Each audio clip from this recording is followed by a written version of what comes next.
No.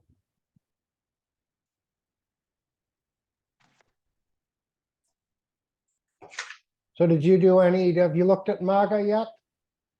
I've looked at it a little bit, but not more than that. I don't have any placements in Magha, and I'm still kind of just taking my time with the information. So yeah, so I haven't dived in really. Yeah, I hear you. Do the ones that you belong to first.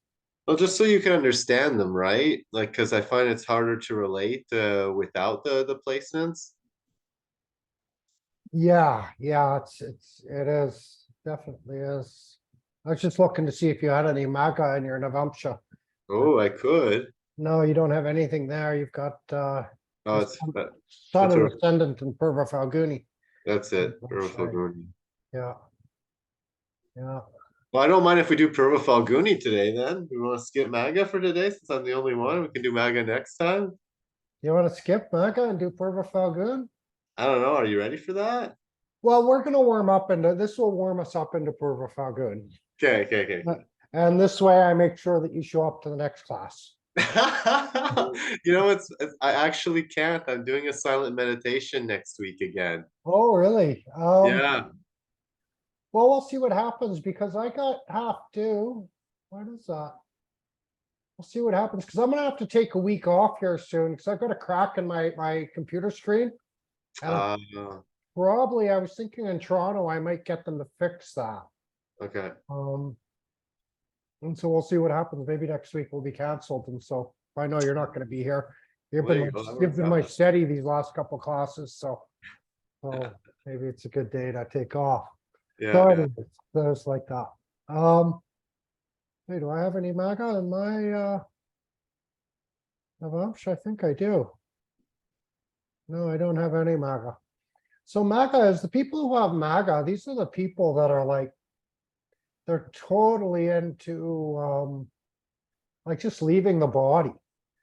So astral projection, astral dreaming, all of these kind of things. I mean, a lot of these kind of people, very common when they do meditation and that sort of stuff, that they actually do leave their body or get that sensation. But the leaving the body comes through. Oh, here I was just looking at that. Leaving the body comes through in a lot of ways. I found a lot of diabetics had Magha positions because that sort of diabetic insulin shock or whatever is very much related to, again, that sort of sense of leaving the body. You feel that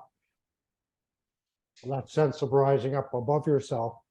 And so a lot of these dizziness or the knockout and all of that trances. So Magha people are usually really good at meditation and they like to do it.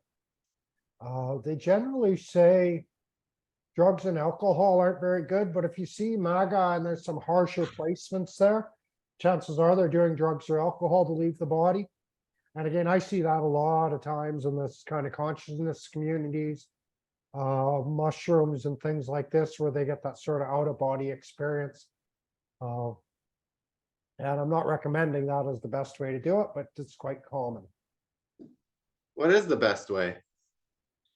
The best way would be that sort of natural, just sort of through meditation. I generally say anything you can do, the most natural way you can find to do it is going to be the best way. And so at the same time, it's nice to have some regulation on it. You don't want to be just sort of spacing out without any control and when you don't want to. But of course, that could also happen through Magha. So some sort of controlled way. So even you could say through astral projection, and practices like this are very, very good for Magha natives. This is, well, this is like the Lion King. You know, when he's there and I don't know, he takes looks in the pond and his father's face forms in the cloud and his father tells him what his dharma is. That's Magha. Yeah. That's really, and it's that connection to the ancestral lineage like that as well. And so, yeah, that's really like the best symbol of Magha is the Lion King. And it is, that's that lion mane. It's that sort of, well, they say the heart of the lion.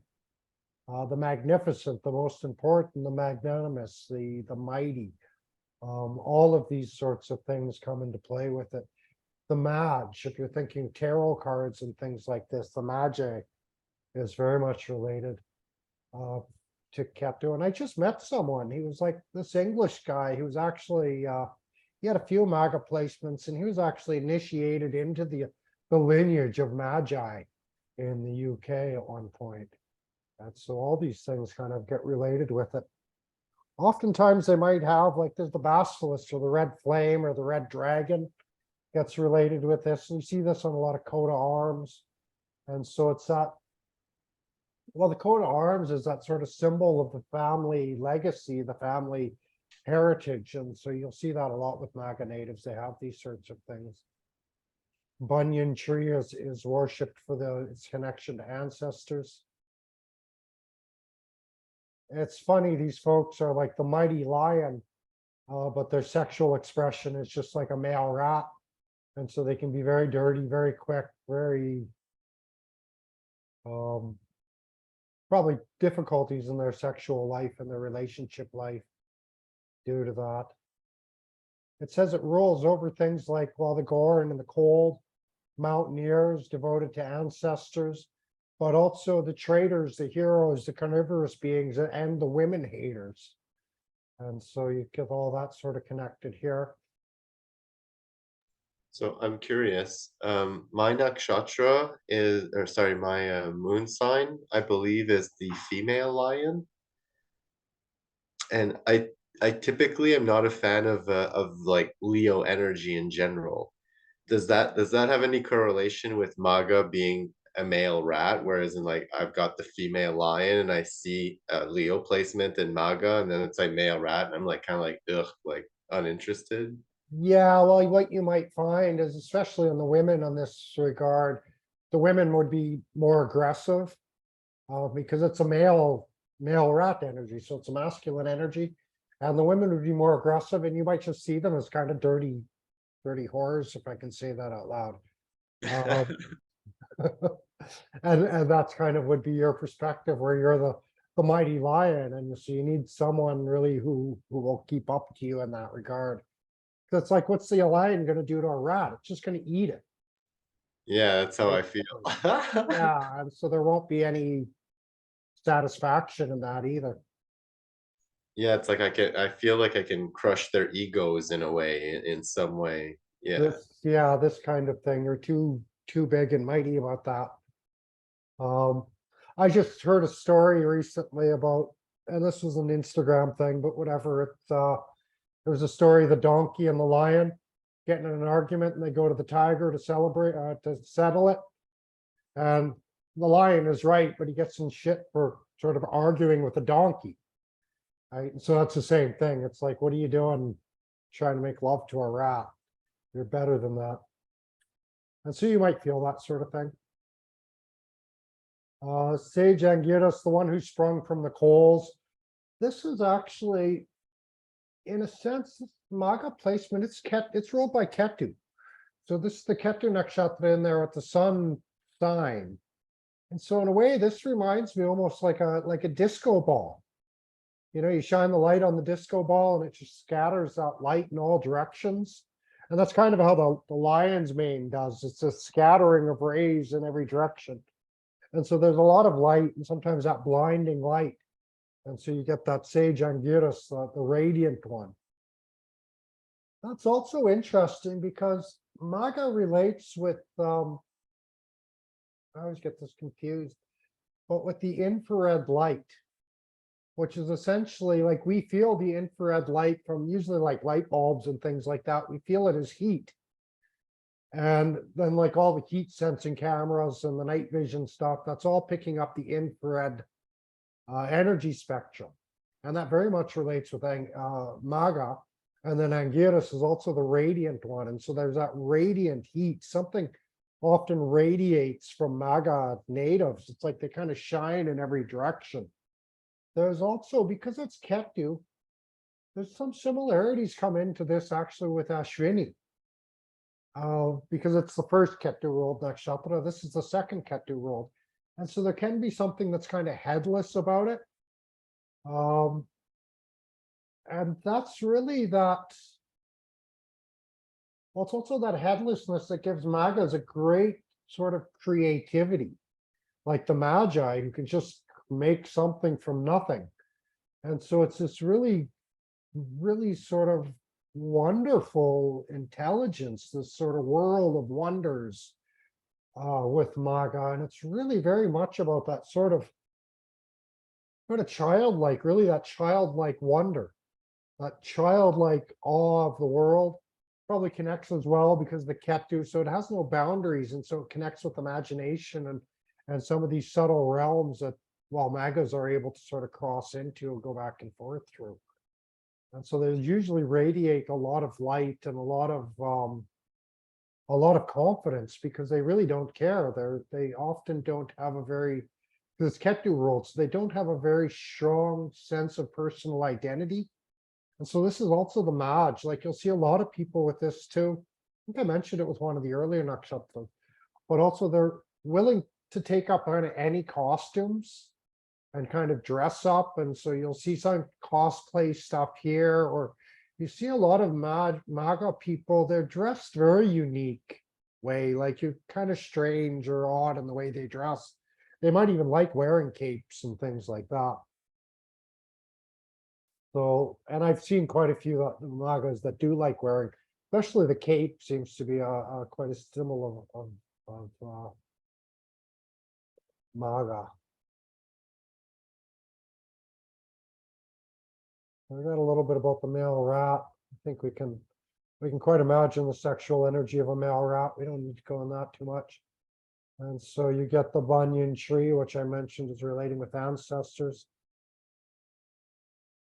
It's interesting that it doesn't allow for a lot of renewal or rebirth, which is odd for a tree connected with the ancestors. And I think that's because that lineage really gets passed along sort of in a direct way with Maga placements.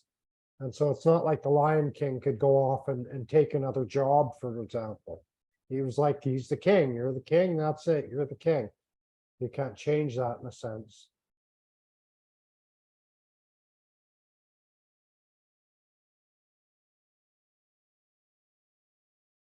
It's interesting. It's good for piles and pain and female sterility and things like this. Diabetes also, which is a common illness. I think the two most common illnesses with Maga placements is probably diabetes and heart conditions.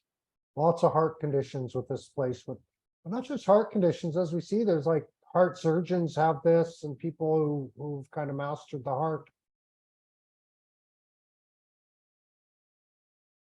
You can see there's a lot. I haven't done this for every nakshatra yet that has a month, but the ones that do have a month related with them, I guess like half of them almost. You can find quite a bit of the month relating with the nakshatra as well. So this is Saraswati's birthday. So very auspicious for like children, again, working with children, childhood education. Anything to do with children is really related with Maga.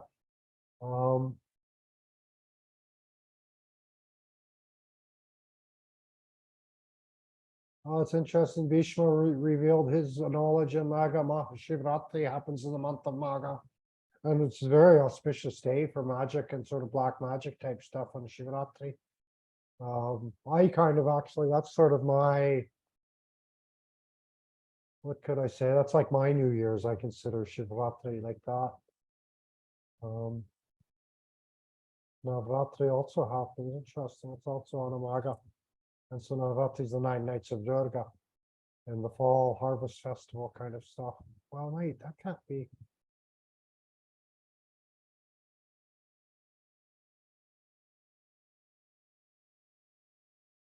Well, this must be a spring Navratri.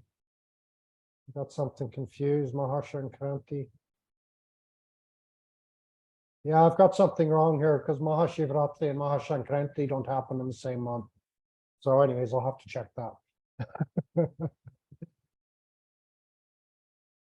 You can see related with the fathers, lots of that strong father energy comes through here. Again, it's that ancestral heritage, the heart of the lion, the heart of your, it's almost like, in a sense, I think Maga is like like the giants upon whose shoulders we stand. And I think there is a lot of energy in Magha for giants. Here I've got Hercules, but I think it represents more of the sort of that giant, that bigger than life sort of sense. The basilisk is kind of an interesting creature on a lot of coat of arms. Uh, Again, red is a very strong color with Magha.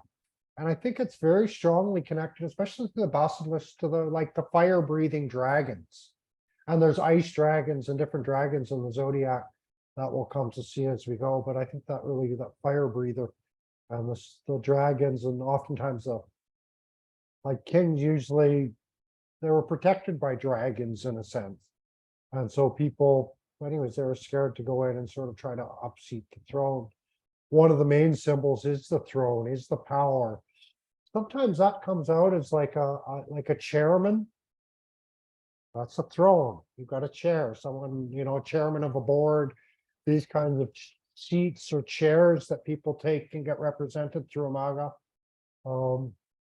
Of course, there is always that seat of power. A lot of time Maghas are, they don't work their way to the top. They get appointments. They get appointed to their seat. They inherit their seat. These sorts of things. You'll find with common people that have this placement, a lot of times they just have that chair in the house that's their chair. Like, don't sit in my chair, man. So that's also that sort of thing.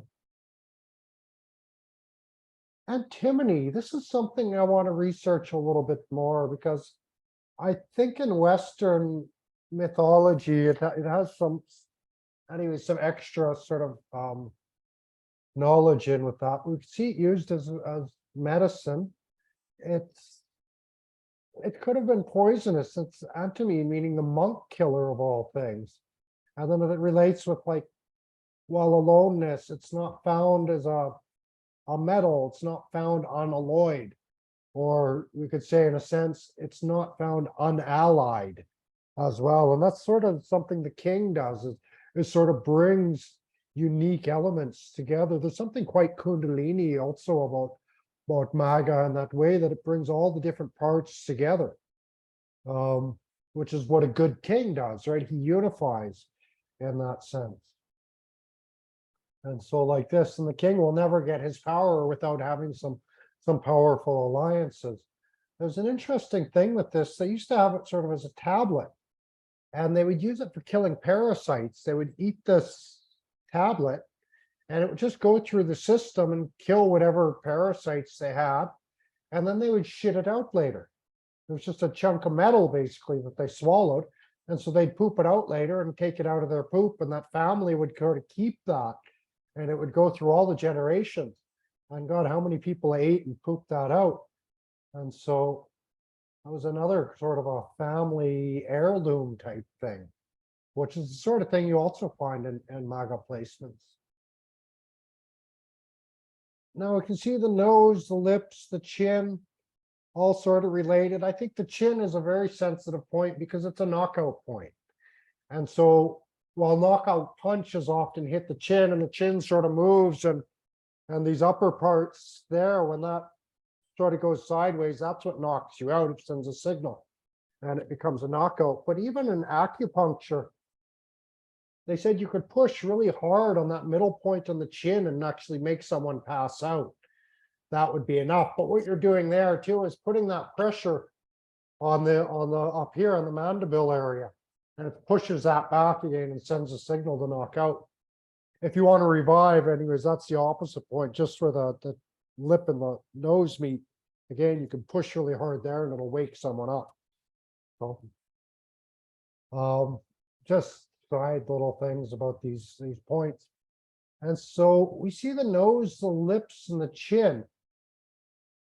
And well, this is kind of interesting because I talk about punching and things like this, and these are some of the most sensitive spots for us to get punched, right? The nose breaks really easy, the lips split open. I always want to bleed if we get punched in the face in any of those areas. So we see these nosebleeds and things like that come out of this. And nose bleeding is something I would need to look up a little bit, but again, you can look it up if you have time.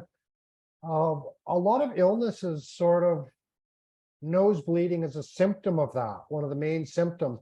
And that's probably relates with some brain problems, some head problems. Might also be some nasal problems that result in nose bleeding. Different things like this. And of course, things like cocaine brings nosebleeds. I think cocaine might also, as a drug, be related somewhat with MAGA. Any of these things that people are going to kind of lose their head and lose their mind in a little bit, and become like cocaine, especially, also triggers the ego, and they feel like they're sort of that big man, that MAGA king. And so we might see those sorts of things coming in here. Any kind of hereditary illnesses, epilepsy as well. These sorts of things where they sort of lose their sense. I mentioned death of hanging here. I'd have to look, but we'll see. Maybe there's some, I probably do have some names here of people that were sentenced to hang. And so I've got some other nerves and things like this that sort of run through the chin and the mouth area. Of course, if the chin and the lips and everything is related, then we're going to see probably some dental problems with these people as well, with the teeth and all of that.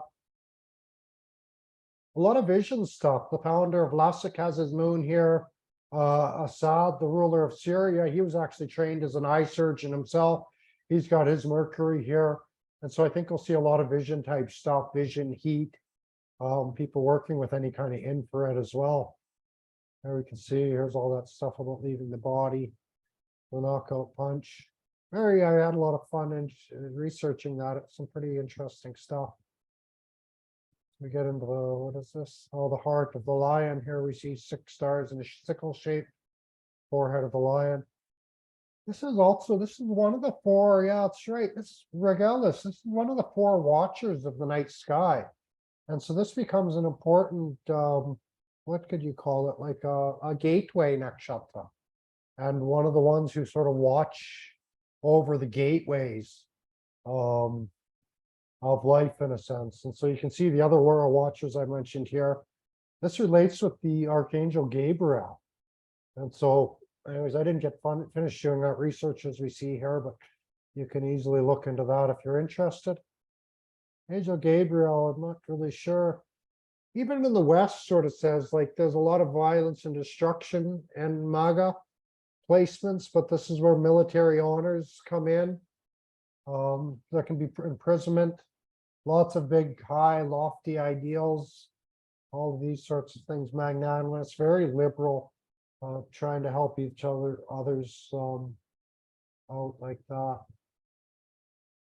Anyways, you can kind of look at those areas yourself a little bit. Yeah, I got them separated. We'll come back to them down here. So I mentioned the divine right of kings, bureaucratic, deep state type people. So you don't see a lot of people with MAGA placements who who are interested in bureaucracy.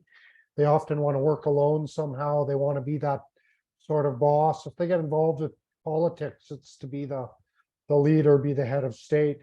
They're not going to be they're not going to take a boring role in the office, MAGA people usually.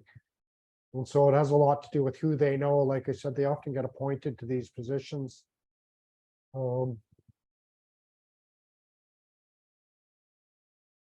Yeah, very proud of their lineage, all these sorts of things. Well, let's get in and look at some charts here.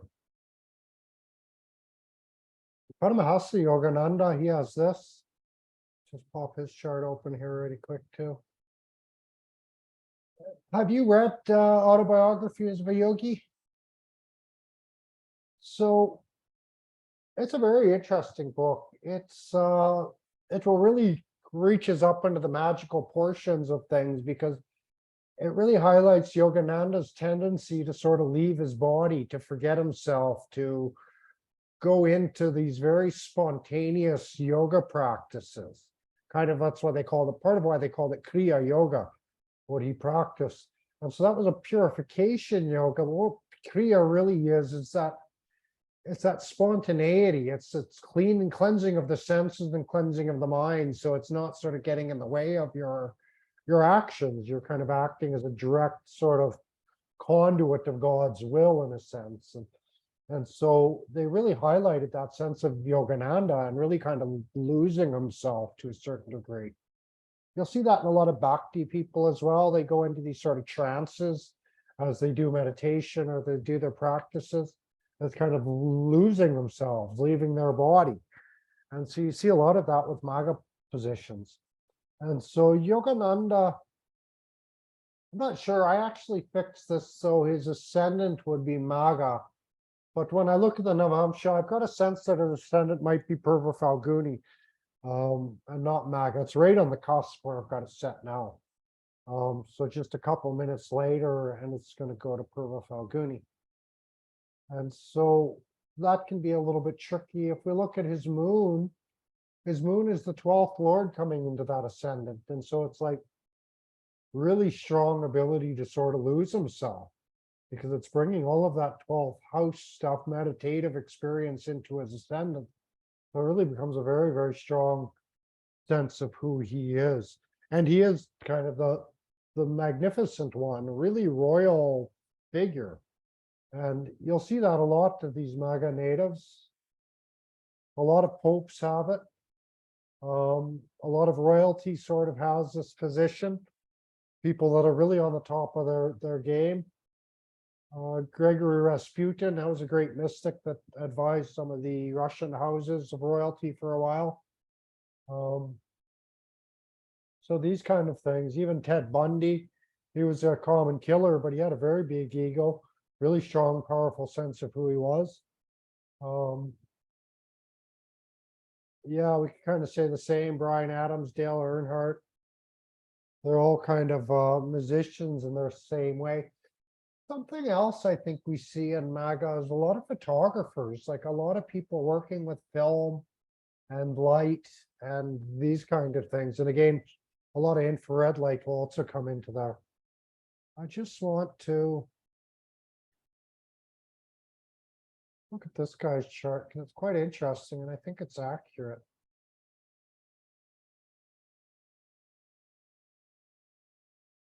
We look at Rasputin's chart, and he was an advisor for the Russian royalty back in the day, and very controversial figure. A lot of people thought he was a really great mystic sort of saint, and a lot of people thought he was a cheat. And so it's always hard to sort of sort those things out. But here I've got him with an ascendant Magha. If his ascendant's not there, his Mars is certainly there. And Mars and Magha has a really strong position for someone who's going to kind of rule over the armies. It's a really strong position for commanders. It's his birthday on Wikipedia is January 21st. Oh, look into that. Maybe let me just see what I've written here. Usually I should have notes for that. Okay, maybe I am wrong here. There we go. And there was no time for his birth, I don't think. Not on Wikipedia. Okay. Well, thanks for that. Let's bump him back an hour.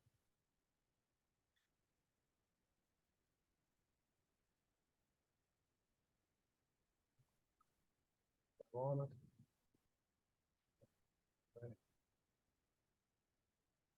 Why do I have the 22nd?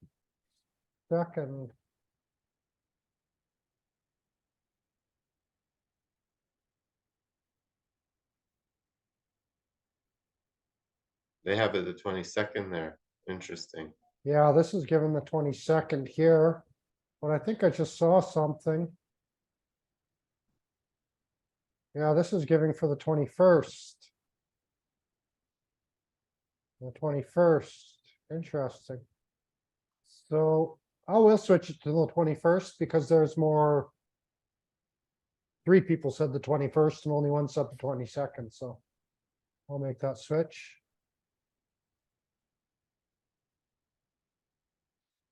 So anyways, we'll skip his chart so I get a chance to look at it. So that's again, that's one of the problems of doing research. You can find all kinds of different Information overload right now on the internet, right? yeah, exactly. And people make these small mistakes just moving stuff over. And and nobody really is watching. Nobody really cares sometimes. So, but it's interesting. We find a lot of popes have this. Even someone like Elton John, who was like really the magnanimous one, the great, the magnificent. Again, that strange sense of style comes in. Hugh Dillon, I don't know if you know him. He was a Headstones lead singer, very big ego, very high on himself in a sense. He looks, when I look him online, he looked like he dresses like an investment banker more than like a metalhead guy. And so he's kind of trying to reach beyond his station in a sense. Yeah, Alexander the Great, Donald Trump, Martin Luther King, Dick Cheney, Swami Lakshman Jew, Pope Urbane, lots of them. And you see, especially with that third pada, lots of really, really high sort of people. Galileo Galilei. So lots of very high people. A lot of this, like Harry Babson, this experimental jazz, lots of experimental sort of stuff going on with Magha. That sort of bebopping, sort of jazz music really goes strong with Magha sort of stuff as well. I think we saw another nakshatra earlier that was very jazzy and strange. So we'll get into the sun with Magha now. And we see lots of powerful people. Sun and Magha is very common with really high figures. Napoleon, Alexander the Great, Bill Clinton, Rothschilds. Even someone like Bukowski, who's, you know, from a lower caste, you could say, but he's the king of his caste. He's the sort of highest man there. And so you get these kind of people, Edward Norton, different kinds of things, people like that. If you see any names and you want to see their chart, just let me know and we'll stop at that. Rajiv Gandhi, who was the ruler of India for a while. Ron Paul, an American politician. This Denton Cooley. I think there might have been a movie made about him. A heart surgeon who had quite lived a high life sort of thing. Someone like Davy Crockett, King of the Wild Frontier. I think that was Davy Crockett. But anyways, he was certainly very close to King of the Wild Frontier, if not. Even someone like Kenny Rogers, who'd see was kind of a country music guy, but also a kind of a cowboy figure. And I think a lot of these figures will be cowboy figures as well. Because again, that sort of frontier, a lot of sovereignty. They really want to be free. They really want to be free, I guess, is really with the sun. And so when the sun is there, it's the way they express themselves is through that Magha. They express themselves with that higher ego. They express themselves like a king. They express themselves like the sort of, like they do have a lot of courage and bravery and all those sorts of things. See, there is an investment banker here. Caroline's an investment banker. Martin Pool's land, he's interesting. He's a, well, he's certainly from the lowest caste, kind of a bushman, but there's something, he really is sort of the king of the, well, he's got a lot of placements, I think, in where was it, in the Rudra position anyways. And so really king of the forest, king of the jungle in a way. He knows all the, he's what do you call it? Anyways, he goes in the forest and he just pick all the forest foods and all the forest medicines, forager. That's what he really, really knows his stuff. So kind of king of the jungle sort of thing, also like the lion. Orville Wright, the Wright brothers, they're just they're featured on the North Carolina license plate, I guess. So the Wright brothers were in North Carolina when they built that airplane. And so these sorts of things really, can say from that perspective, really crazy. They're able to sort of think outside the box in order to do things and get things done. Sean Connery, you can see, has that. Lehman, the Lehman brothers, he owned the banks. Pirate is interesting to see. The pirate has that, but even the pirates want that sovereignty. You see here, we get sort of Mother Teresa, Barbara Lama, Pijan Lama. You've probably run into her in your astrology studies. She also has Sun in Maga, and I think she also kind of, and Mother Teresa also kind of just higher than everybody. And so there is, especially with Sun there, some of those ego things can come out, and they can be a little bit misplaced there as well. Feel like the first emperor of China, Emperor Wu of Han, Michael Jackson, the king of, you'll see a lot of people with the king sort of as part of their name who have this MAGA placement. The one that comes after Purva Falguni is more like the knight in shining armor than it is the king. In a sense, though, you will still find people highly placed with it. And it's interesting because Sean Connery was knighted as well. Okay. So Yeah. well, he's Sir Sean Connery, so it's like it's got that royalty there, like that MAGA royalty. Yeah.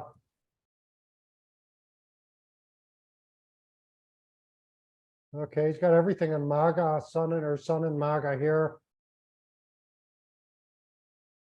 Is that his AA birth time? Yeah, so that's a good, fairly strong chart. And so you will get that. I was seeing a lot of people knighted with Purva Falguni. But as we see, it's not just the domain of Purva Falguni. Can be through this as well. Yeah, here's Venus goes into Maga. So are kind of a royalty with this sun. This sun is like, especially in the ninth house, like entitled to preach. And he is, I guess that's kind of what he does. He gets up on stage and he kind of preaches. He gives these sort of monologues. He does often sound a bit preachy in a way, that way, but he's sort of, this entitlement comes over him in that regard. And a lot of good fortune and good wealth, you could say, supported by the king. And like his moon is Uttara Falguni, so like it makes sense. Yeah, Mercury also Uttara Falguni. And so, yeah, that's a lot of that Falguni. And that usually, anyways, probably, if we looked into him, probably has a lot of money invested in sort of healthcare and even military types things. With Mercury there, maybe some boys clubs and things that are more focused on, well, it could be safety and intervention, but it could be military related as well somehow. Exercise, this sort of thing.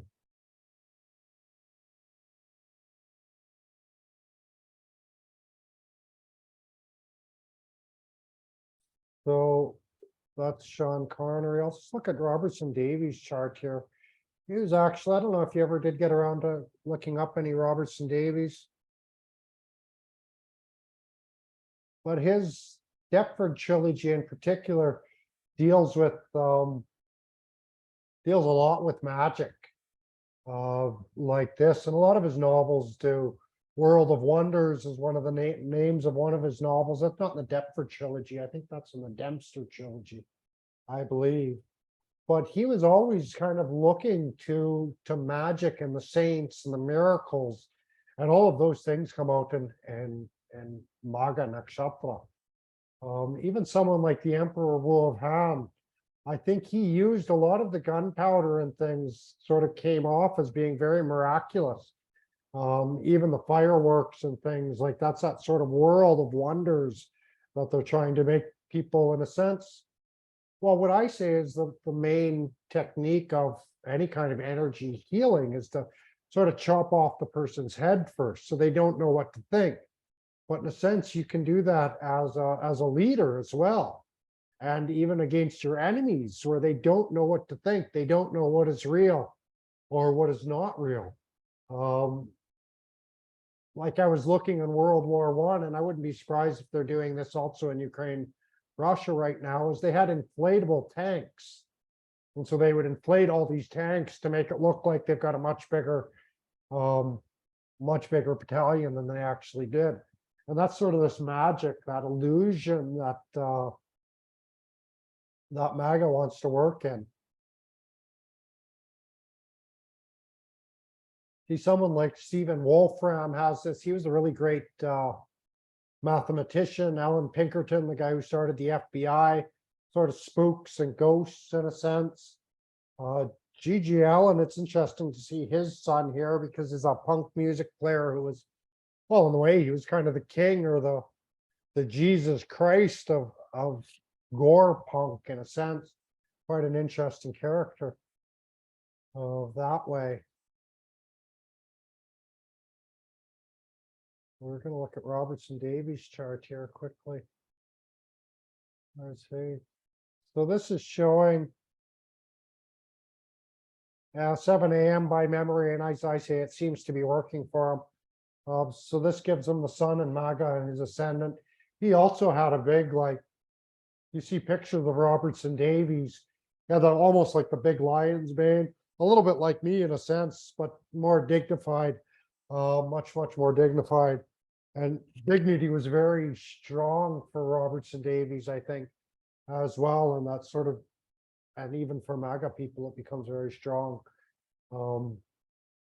Dignity and pride. Pride again it's an interesting word. We usually associate pride with Jupiter placement. Jupiter rules over pride for the most part, but that's also what they call a pride of lions, right? As a whole group. And so I think there is a lot of pride issues that also come in with especially with the sun and Magha. And I'm not sure if all of these are correct, but certainly you get some of the powerful people, a cowboy nature. I've got more pictures of these sort of sun and Magha people here. Yeah, go ahead. Now, when you say Jupiter is pride, how does that work? Like what house it's in, or how like? Well, wherever Jupiter is, we'll have some pride in those areas, in a sense. And generally what they say, this is the sort of negative emotion of Jupiter, too much pride. Exalted Jupiters, these people are way too sort of proud. Exalted Jupiter, it's a sort of house proud or very proud of their own community.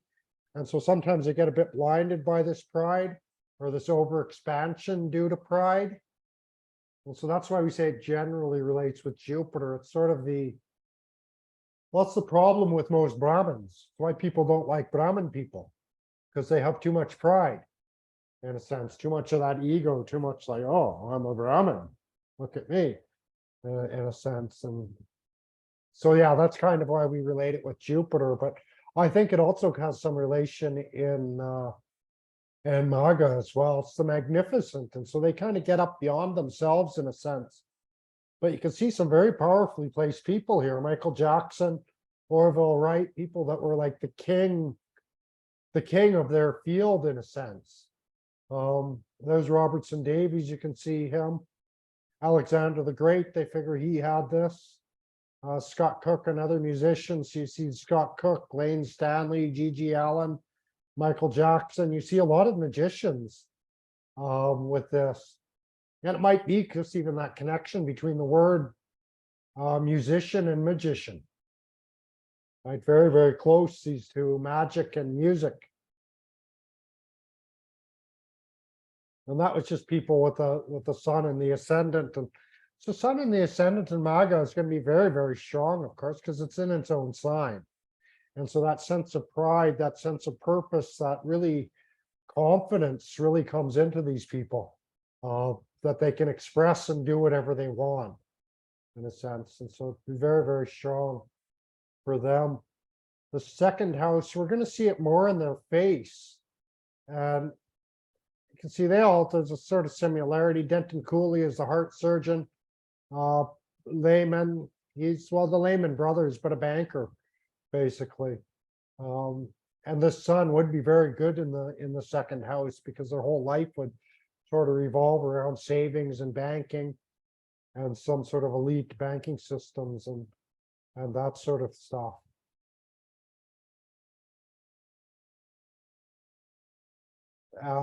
Here we get Jorge Paulo Lingman, who's a banker. Carolyn D, can't remember her last name.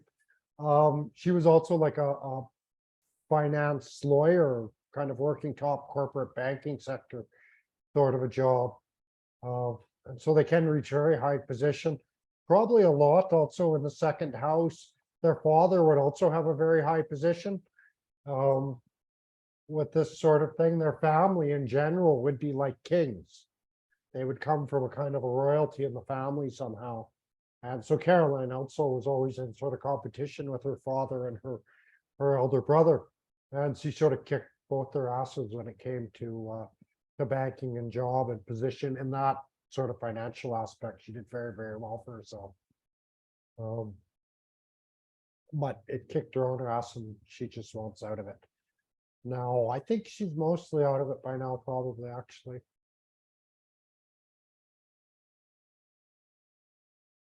We see here, this gets much more creative in the third house. Their work, their writing, their communications becomes very, very central. The world seems to really shine a light on their communications, their media type stuff. Robertson Davies was also very much involved in writing plays and theater in Peterborough and things like that. And so they get quite theatrical actually in their communication and the way they want to communicate themselves here.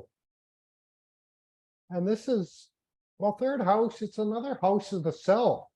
It's sort of their character, it's their self narrative. And so these people usually have sort of a self story and they're very confident on who they are in regards to their story. And so you get a lot of, well, the ego might almost be worse with the sun in the third house than it is in the ascendant. Because now this isn't really who they are, it's just their story. And they have all this certainty about that. So those kind of things will come out with the sun in the fourth.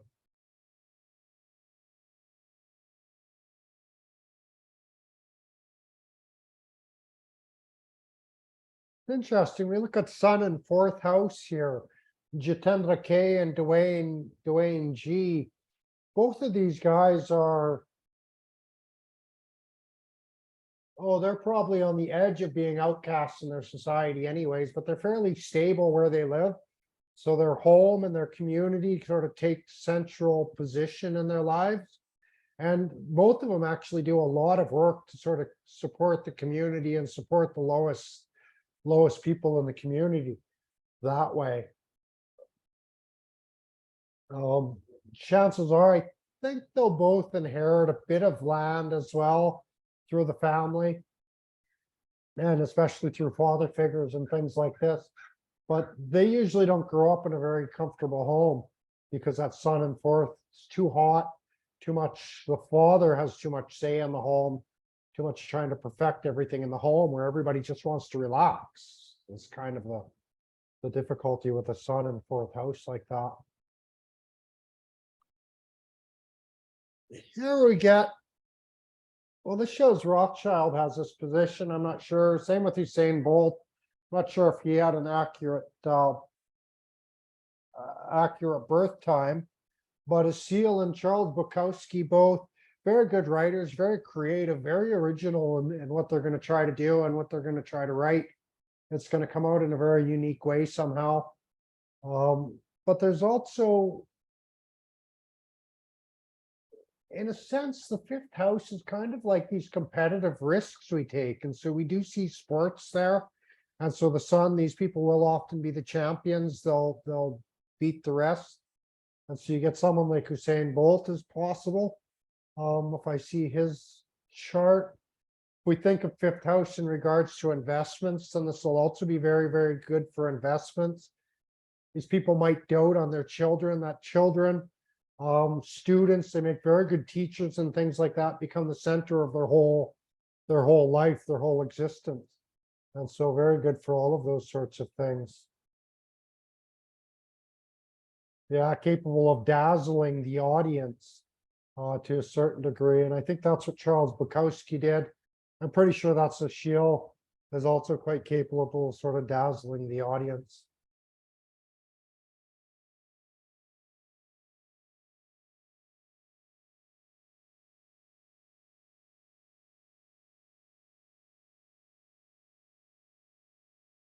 Now, Well, we'll get to that in a minute, I guess. I guess I'm getting there.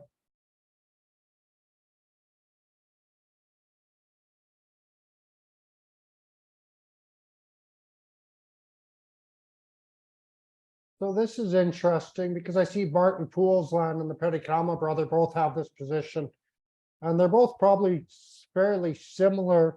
The sun is authority. And so this sun coming into the eighth house, their whole life would sort of revolve around sex, death, taboo type things, a lot of secrecy, a lot of privacy, but they would never get to keep that privacy because the sun is going to open all that up. And so they won't get much privacy. They're both probably likely to have problems with their taxes with this kind of thing. And I'm pretty sure Martin Poolsland has, just because, well, he didn't do them forever. That kind of thing. And then I'm not sure about the rest, but Napoleon Bonaparte certainly had his tough time with authority figures, and they sort of changed his life quite a bit. And he was exiled. He was sent to the other side of the bridge, in a sense, sent off to obscurity, but also worked his way back.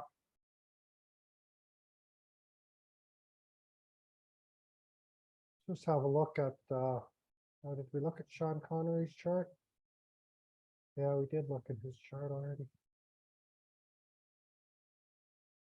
So one of the things, and this is the sun we're sort of dealing with. You can see some of my writing about Mother Teresa being a firecracker is here.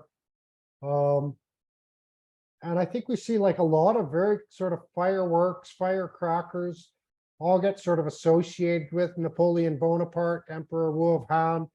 A lot of that, like even the cannonballs, the shooting, that sort of magic of gunpowder in a sense comes in here, the blasting, the flashes of light and sort of things, that sort of fireworks, all that sort of thing sort of gets associated with this in a sense. And this is their work. This is what they become kind of known for, is these sorts of magnanimity and being kind of bigger than life in a sense. And so Mother Teresa, Napoleon Bonaparte, the Emperor, these people are like really big figures of like that. Can we look at the Emperor's chart? Emperor Wu of Han, let's check him out. I think this is actually working.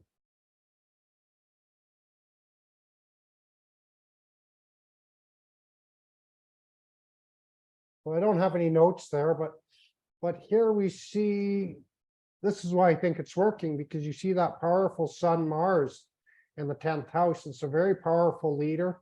Mars is his ascendant lord and coming into that. Sun and Magha, very powerful for leadership and that thing, entitled to, well, Sun and Leo is entitled to express themselves. And so Sun and Leo in the 10th house is going to be entitled to express themselves as a leader, basically. And so very, very powerful military commander. You've got Saturn is aspecting that. And so it's bringing some caution, making him work very hard for his post and to attain that position. One of the ways that he also sort of was able to unify China was because of engineering. He got some really good engineers working for him, and they sort of opened up these canals and started building roadways and things like that. And he really realized that was the secret to unifying China, is to bring them together on a major project. And so one of the major projects was the canals and things like that he did. And so that might relate with, again, Venus and Ashlesha doing the canals, and really believed in those bigger projects like that. And so, see, this is a very powerful leadership chart, whether it's actually working for the Emperor's chart or whether it's the Emperor's chart or not. It's would be a very powerful chart for a leader, and again, very good wisdom when we look at like the 9th lord going into the 5th house. And so kind of master of ceremonies type character, the 5th lord going into the 9th house, And so he knows all those customs and those ancient rituals, all of that stuff, really going through all the ceremonial stuff becomes very important. And then Jupiter and Venus are together. And so he's going to really like lavish costumes and lavish altars, and all of that stuff would be very, very lavish and beautiful and like that. So yeah, Mercury also in Magha. So it's quite likely that uh, I don't know if he was ruling as like a divine right of kings type ruler, but he would have been thought very close to that. And a lot of people probably would have thought he would have had magical abilities and things like that, probably would have been fairly common. Whether he did or not, he certainly had good knowledge and wisdom and all of Got that. the Pisces moon too. Yeah, yeah, exactly. Just very, very powerful chart. His ascendant lord is strong. His fifth house, his ninth house lord, all these things are very, very powerful. All involved in very strong yogas and combinations with other planets, making them even more powerful. Like that.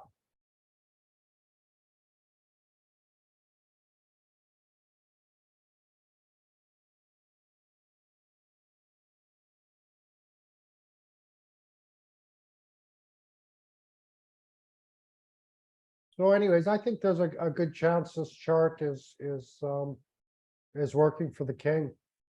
Just looking at Navamsha, I might look into that. I could use some changes there.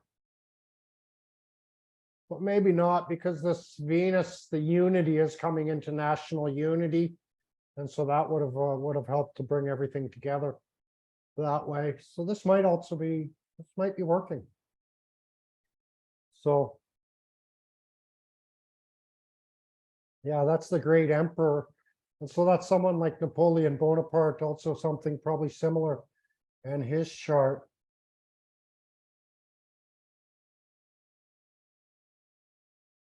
Yeah, there we go. We get that Sun-Mars combination in the 10th again. Very powerful leader. I've kind of played with his time. Apparently they gave 11 a.m. and I've done whatever it is I wanted to do with it. Gave him a Jyeshtha ascendant, but I gave him that power in the 10th house to basically be like an emperor in a sense. So again, I'm not sure if that's correct, but that's what I came up with. And a lot of these people were very, Stephen Wolfram was kind of leader, top in his mathematics. There'd be a lot of like, this would give you like knowledge of engineering, especially military engineering. And so like Art of War and all those military texts, Clausewitz on war. If you're into any of that strategy stuff, those are really great books to study for just strategy type stuff. The Prince also.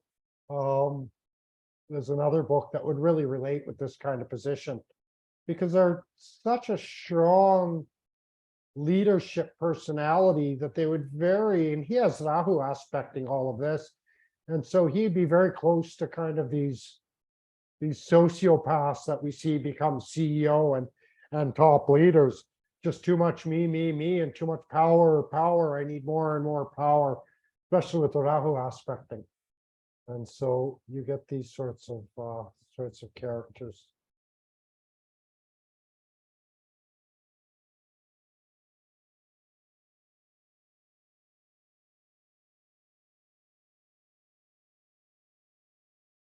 We're going to Moon and Magha. See a lot of different jobs. Life is very scattered when Moon is in Magha, because they're comfortable in that sort of, they become very creative, but they're comfortable in that sort of creative space where they don't really know anything. They don't know what's going to sort of happen. And so they become quite comfortable with that and just following. There's going to be some divine plan. I don't know what that is. We'll go with it and see what happens. Very wandery, detached, and these kind of things come out with the Magha. They'll invent their own. They're happy to do their own thing. And since others don't usually understand what it is that makes them tick, they'll invent their own stories about themselves.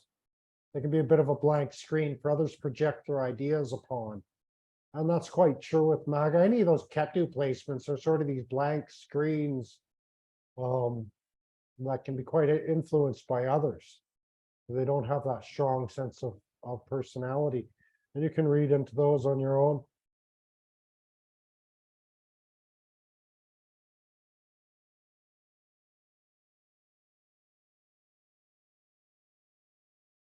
The Magnificent One, Rudy Giuliani, kind of takes that sort of a position.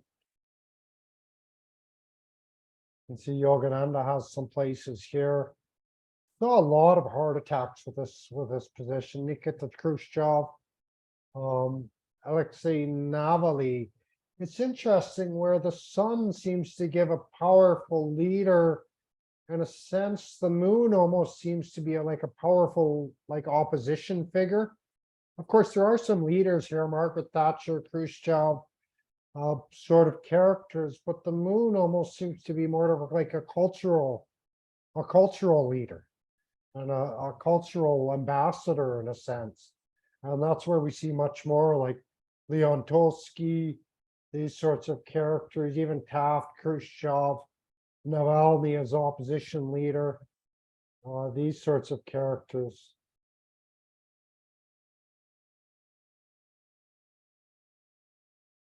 In Eddie Vedder, someone like K.D. Lang was very much, they're more cultural figures than really powerful leaders, but they're sort of leaders of the culture, leaders of the local people.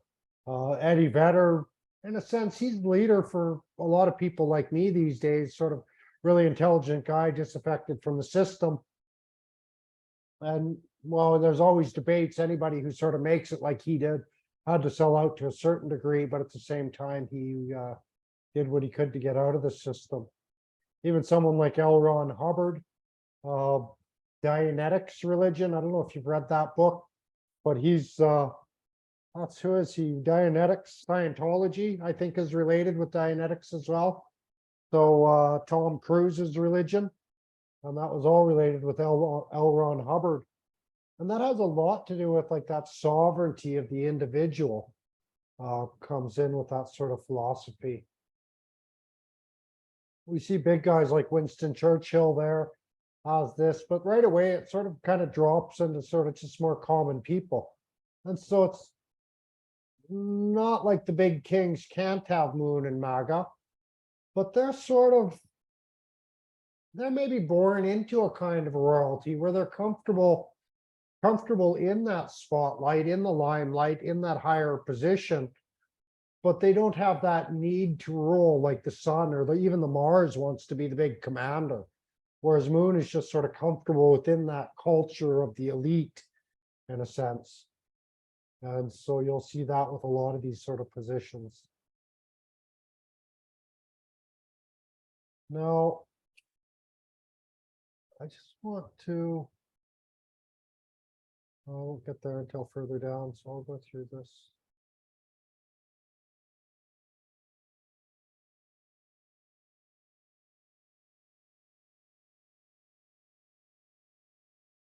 So Trotsky's start comes into this quite a bit. And I think there was good birth time for him, actually. I don't have it marked, but he's got the Mars and the Sun aspecting. And so he was kind of a people's leader in a sense.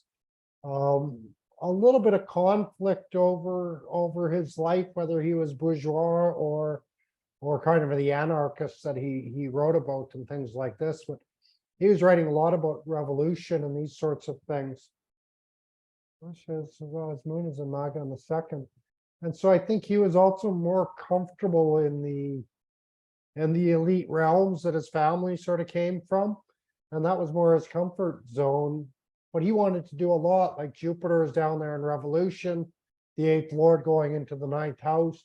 And so his beliefs all connected with the revolution and had a lot of knowledge of this. But the culture he came from, I think, was a little bit higher culture and more, well, in his language, more bourgeois. to a certain degree.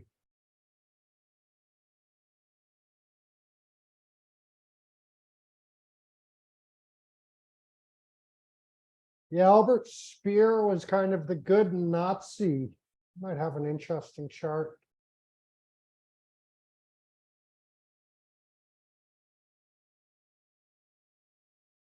Now, I'm a little bit unsure about this. If you go online, you can find a lot of charts relating with the Nazi regime and the Nazi officers, I guess. And they all have this AA rating from birth record. But after looking at a lot of them, I'm not sure if we can trust them. I think a lot of these higher officers might have had their birth records changed. And some of their records sort of changed for some reason or other. I'm not sure why. And so I'm not sure, but for now, we'll say we can trust it and hope Edward Spears is the correct one. He was an architect who became the ruler of, looked over all the armory stuff for the Nazi regime and really increased production and did very well in that regards. And then after the war, kind of sold himself as the good Nazi, just doing as he was told and trying to be like that good citizen in a sense. And so when we talk about that sort of good citizen, that perfect citizen of the state, it's really Albert Speer who wrote some books and sort of gave us that story of the good citizen. Now, if we look at his moon chart, the second lord going in the third house, it's with Rahu, and it has Saturn aspecting it. And while Sun is with Mercury, making him a bit clever in that way in speech and communications, but especially with the Rahu influencing both the second lord and the third house. And so there's a lot there to sort of say that this guy doesn't mind telling lies and doesn't mind telling untruths, and whatever his story of himself is with Rahu there, you could say probably also isn't true. And so that's what they sort of suspect with this guy, is a lot of his stories aren't true. Just sort of trying to save his own hide in a sense. And a lot of that's coming through that moon Rahu conjunction in the third.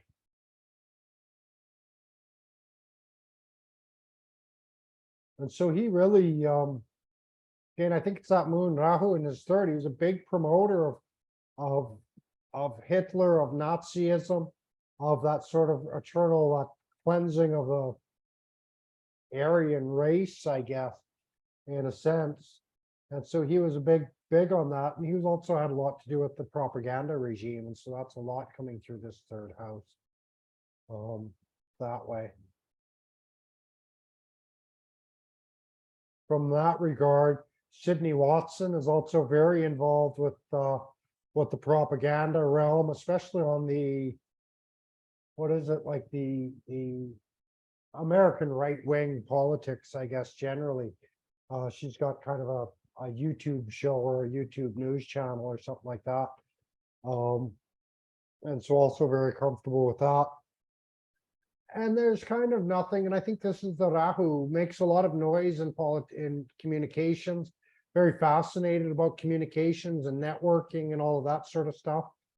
Oh, sorry, this is Moon there. She has, look at her chart quick.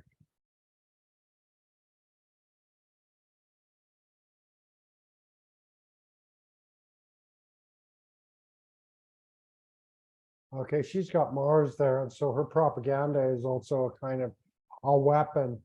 And so she weaponizes that sort of thing. And you can kind of see that. She uses it to air some of her grievances and things like that, sort of this weaponization of the mass media type stuff comes through that. And she's very interesting here because you see that third lord coming into the ascendant, and then Moon and Mars also in that third house. And so her story of who she is becomes very, very powerful in a lot of ways. And well, that's essentially how she makes money, that Mars, that 11th lord going in the third house. And so she makes a lot of money through her networking and her social media and kind of connecting with different groups and different parties like that. But she's certainly an arm of the propaganda wing of right-wing propaganda in that way. And that's me being sort of unbiased, right? Because well, both parties have their propaganda. But Sydney Watson is certainly part of much more of that propaganda war that way. She'll probably do very well for herself. Later on, she'll probably get into like communications management and even kind of like, what could you say? Like maybe leading whole teams that are doing propaganda and communications and things like that sort of thing. And so she'll probably do quite well for herself in that whole field of third house things. Mostly because the Mars in Magha does quite well. And so I can't remember what Van Vogt what did. Maybe he was an artist. I don't remember exactly. Here we get just say moon and fourth. Here we actually get a lot of people sort of working in well, in different things, but they're working in, some are working in group homes, some are working in hostels and guest houses and things like that, providing this sort of comfortable shelter and comfortable security. And they really know how to make a house and a home comfortable. And so these kind of things, mostly what most of these people are involved in.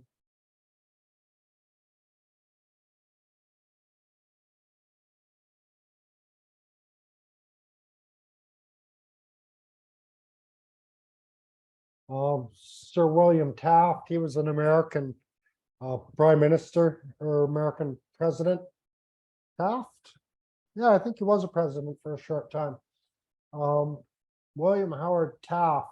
And you can see his moon and his Mars are down there in the sixth house in Magha, both in Magha. And so he's quite comfortable probably going to war, probably quite comfortable.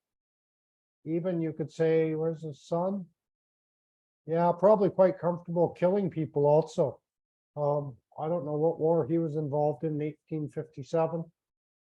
I think he was an abolitionist, though, on that side of things. Oh, I just jumped way up. Yeah, I'm pretty sure Taft was that sort of thing. Vatican.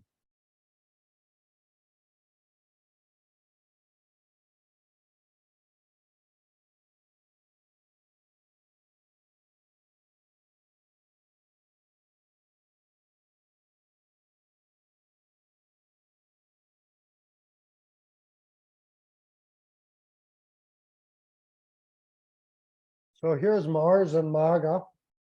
They talk about having a lot of spark in their eye, a lot of light in their life. Certainly Mars and Magha does very, very well. Good at handling weapons, fire, heat, diffusers, reflectors, refractors, any of these sorts of things. Guy Fawkes, that's the fellow who's going to blow up the British Parliament at the time. He's like a bunch of dynamite. And so that big bonfires, fires, fire rituals, fire ceremonies, all these sorts of things come in with Magha. And military honor becomes a very, very big thing with this. See a lot with doing with light as well and the eyes. Master of lighting and design. Also a painter, really sharp eye for light. Lucy has.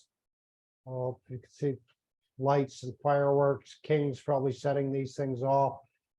Turner's painting were filled with a lot of light. Turner was sort of, he said something like the sun is God at one point. And so that sort of lighting is very, very important for Magha natives. I think sometimes they might sort of, well, auras, I think, relates with so you've got infrared light, and you've got the visible light spectrum, and then you've got ultraviolet light. I think auras generally relate more with ultraviolet, but I think there is an aura offered through the infrared as well. And so some people can sort of see, to see the world from that sort of perspective. Well, a lot of gamblers, especially had Mars, and I think that to be a good warrior, you're a big gambler, you're that big risk taker. But we'll see people that are dealing a lot with Las Vegas and gambling casinos. And then all these stars had a lot of gambling addictions in their life. this kind of thing. Okay, a field tribal Viking warrior princess. Big, strong, powerful girl, incredible. Big muscles, big shoulders. Never seen anything like it. She was never a wrestler or anything like that. She did body work, massage, rolfing massage, which was really brutal. Like she punched me in the back of the knee, man. That hurt. I don't know if you've ever been punched in the back of the knee. It's quite a shock and surprise in the middle of a nice massage. But that's kind of how rolfing sort of breaks up the energy and moves things around. Let's see, I started sort of bringing in stuff from the astrology king.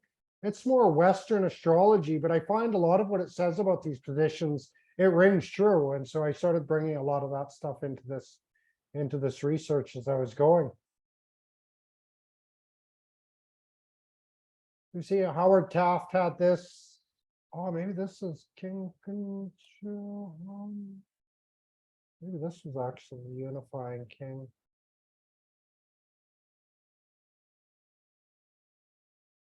The founder of the Qing dynasty modernized. This is the unifier of China. Han came just after him, I think. And so we see that Mars and Magha and the Ascendant. I think this is where Donald Trump's Mars is. No, he's in the 10th house, commander in chief. And so here we see, well, the Ascendant Lord, Sun is coming into the 10th, and he was giving them that leadership and that unifying presence. Used war, a lot of war to unify, long wars. Some wars of attrition and things he used to unify. So we get that. Ulysses S. Grant also basically went to war to unify things. He's got an interesting chart.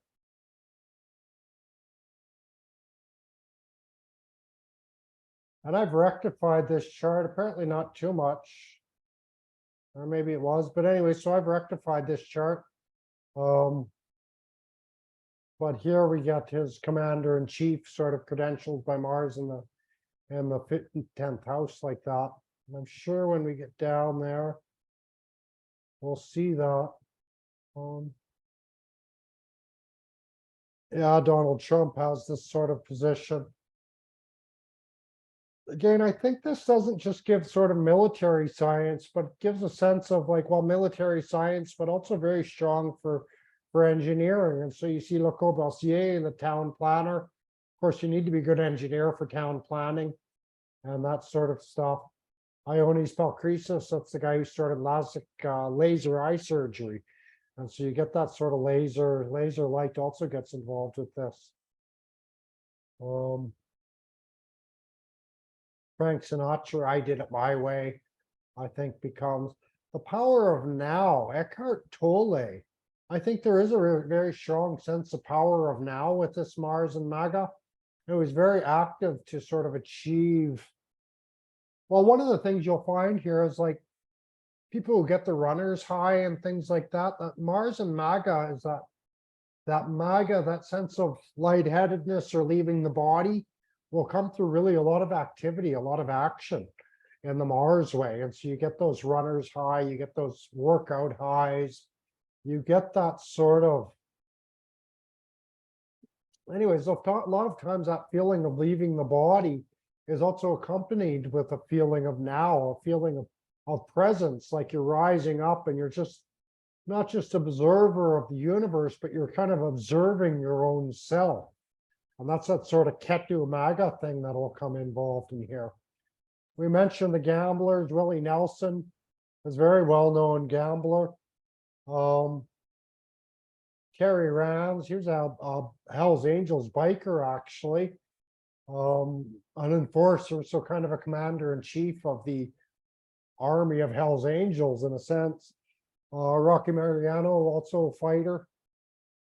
Couple kings also we see having this placement. I don't know if you've read any Heidegger philosophy, but I think it's very good for anybody studying Indian philosophy can also read Heidegger, but it's very high sort of philosophy, highfalutin kind of kind of stuff. You have to have a very good, powerful grasp of language for that. You see, this is interesting. Princess Diana with Mars and Magha. She was also kind of a fighter and fight back. She really wanted to fight for her sovereignty, fight for her freedom, in a sense. And Lucy London, she came up earlier. She does like lighting design type thing, but she also she did all the lighting for a recent like Princess Diana collection in one of the museums. And Lucy did all that lighting for that sort of a royal museum, something or other. Anyway, so it's interesting to see how sometimes the people connect within themselves. Jerry Garcia, low caste, but really held himself like a king and had a lot of pride. And I don't think Jerry Garcia, was that Jerry Garcia or was that Frank Zappa? I get the two of them confused a little bit, but Zappa apparently didn't do as much drugs as we tend to think he did. And really sort of kept his head together that way. But I imagine both of them probably involved in drugs that helped them leave their body and go into another world.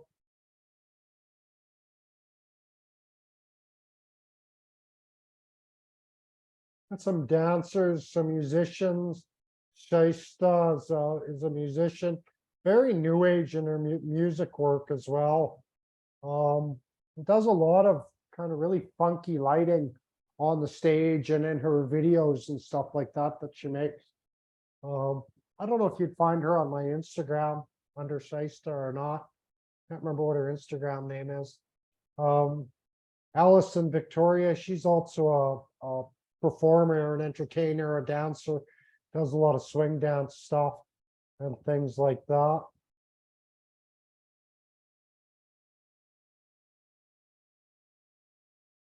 Talked about William Volman before in moral calculus or violence. I think I mentioned him. John Graham Burge, I'm pretty sure he's a cop. But he got his kicks out of torturing people.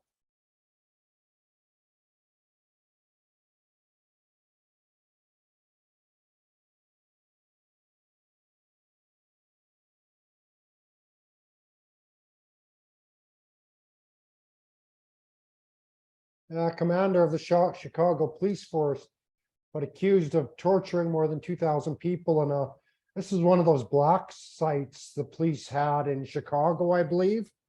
And so he was running this kind of black site where he was torturing people. And went to jail for it eventually.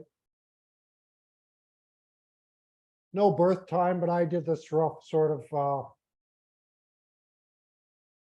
rectification, may or may not be correct, I'm not sure. Then the Midnight Crew, Burge's Ass Kickers, the A-Team, had these sort of nicknames came in. And so he was certainly in charge and really entitled to go up and above and beyond the law. This might be all his friends in law enforcement and Mars in the 10th. And even, well, no boundaries in that. So criminal friends also would probably be there and making a lot of money through that field and that path. So you get these sort of different characters coming up. Yeah, there's some written stuff on Donald Trump and his divorce. Well, the power of positive thinking was his guru. I'm not sure why I looked at Trump's guru in that case. Oh, hit the wrong buttons here.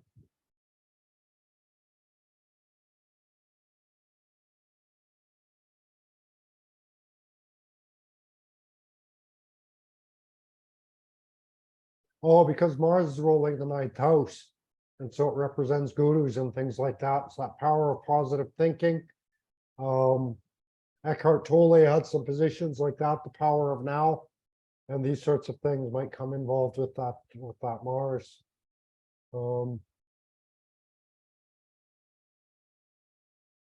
Miss Universe pageants, and so also involved with kind of crowning people and different things like that. And I just started this for some research in Margaret Mitchell as well, but I haven't done it. While I've got Trump's chart open, the next election in the USA is November 2024. And so we might notice that Trump, that's Venus, that's Trump's leadership planet going up into the well, the 10th house. But if that's going to be a leadership time for Trump, it could be quite he could be the man who wins that election. And I don't know if I'm allowed to say that out loud, but there I just did it. Because Jupiter Venus period is a very nice period for Trump and leadership. Why not? Something like Jupiter Venus Sun is very powerful for that kind of thing. So why not? So that's coming into 25 before he gets the sun, but maybe there's some delay in getting crowned king, because there'll probably be a big fight over that. No one will be happy about it at all. They'll probably impeach him on his first day. But he's the big guy. He knows what he's doing. I'll let him go for it. You see, his daughter also has Ivanka. Ivanka's his daughter? Yeah. Anyways, I think Ivanka's his daughter, the pretty little blonde girl that's always that's with him. And so she also has the same Mars as he does in the first house. And so that's going to make her quite a powerful leader as well. And sort of a commander-in-chief type figure. And she's probably like that doesn't play off so well with women. So she's probably considered kind of a mega bitch. Whereas men can kind of like, oh, he's just a very powerful man. And so it comes off. Margaret Mitchell is kind of known as a mega bitch as well. And so I'm probably not supposed to say this stuff out loud. Sydney Watson, certainly known as a mega bitch. I don't mind her though. She's all right, but she's just blah, blah, blah, the same thing. You see 3 of her shows and you've seen them all.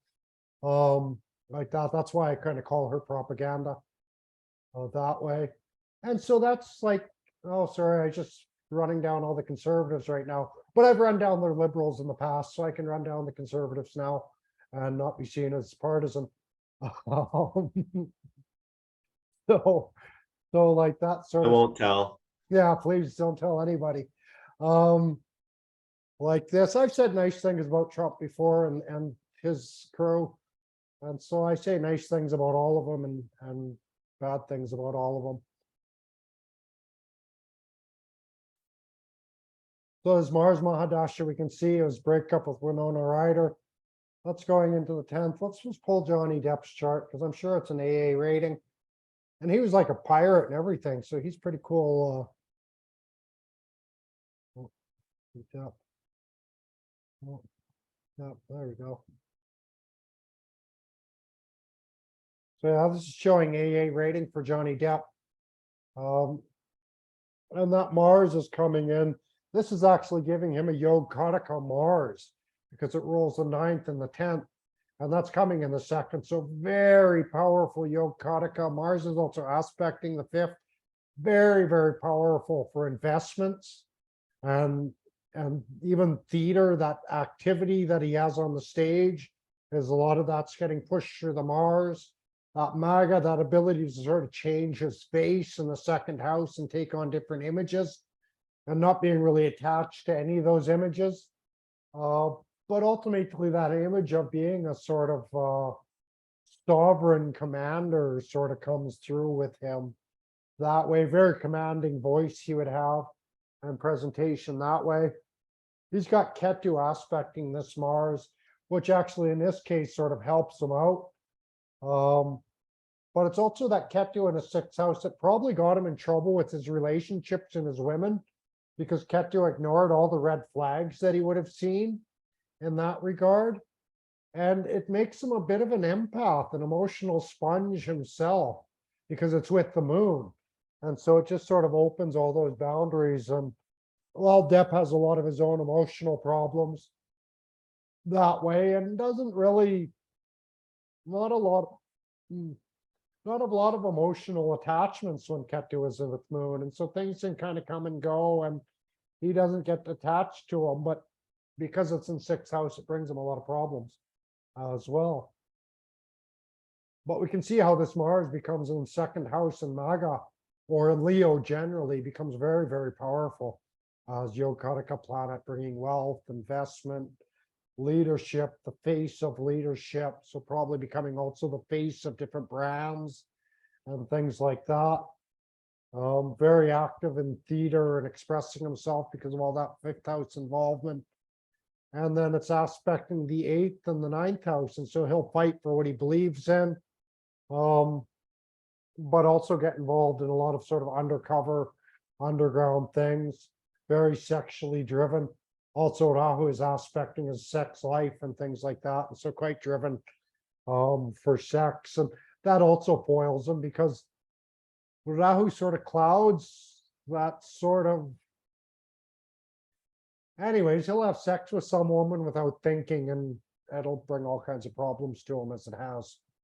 And that kind of thing. He doesn't really see what's happening.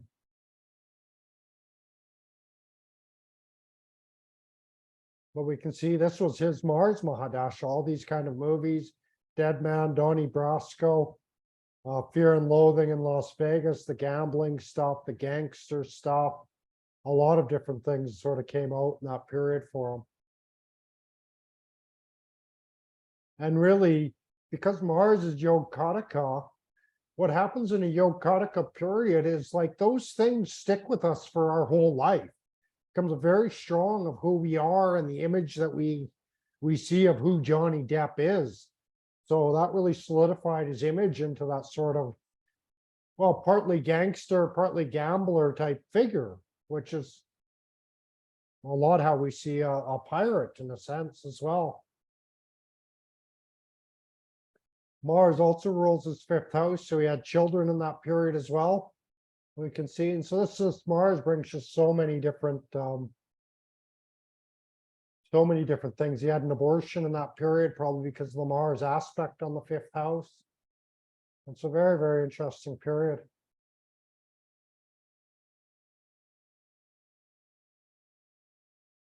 For Johnny Depp. So King Francis has this in his third house.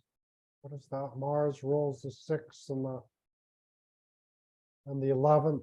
And so that sixth owner going into the third house is going to give extra strength of arms, extra strength of sort of almost a military planning or a military engineering also comes through with this. These people are usually capable of using weapons and using fire and steel weapons and tools. You can see Machine Gun Kelly, the gangster. Ben Affleck's probably been trained in weapons. Guy Fawkes was going to blow stuff up. Bobby Hatfield, I'm pretty sure, is a drummer, but anyway, still very, very active with the hands, at least, and very good with the hands. A lot of coordination comes in through the hands and in through that sort of thing. This sort of Mars gives a big, in the fourth house, gives a big problem with domestic issues. Probably grew up like the mother was like commander in chief, and so they may have grown up with some violence in the home. That sort of things. This becomes a what do they call a Kuj dosha as well, because this Mars aspects the seventh house, and so it brings a lot of trouble in relationships and these sorts of things. Again, if you grew up with domestic violence in the home, might have some of that also in your own home, either dishing it out or taking it, depending on the individual chart. And so a difficult placement this Mars becomes. Still very powerful, but that's part of what makes it so difficult, is because it is quite strong and aggressive, very defensive. The fourth house is where we want to feel safe and protected and secure, and the Mars is aggressively pursuing that. And so in a sense, they're not sort of secure until they've broken the boundaries in a sense. And so there's a lot of competition also comes in the home. These people are going to roam around a lot because this Mars rules the 12th house and goes into the home. And so the loss of home comfort. You might see people that almost sort of travel around in like a caravan in a sense with this Mars, especially if there's some Rahu aspect. So they're traveling around in the van and really their home is moving a lot. And so powerful Mars, but not good for a person's life so much.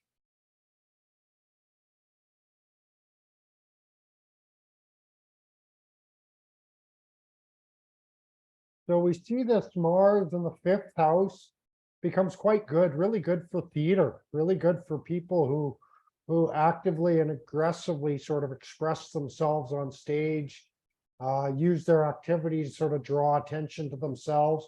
See some politicians have this, some entertainers have it, some writers, does gift, he has this kind of thing.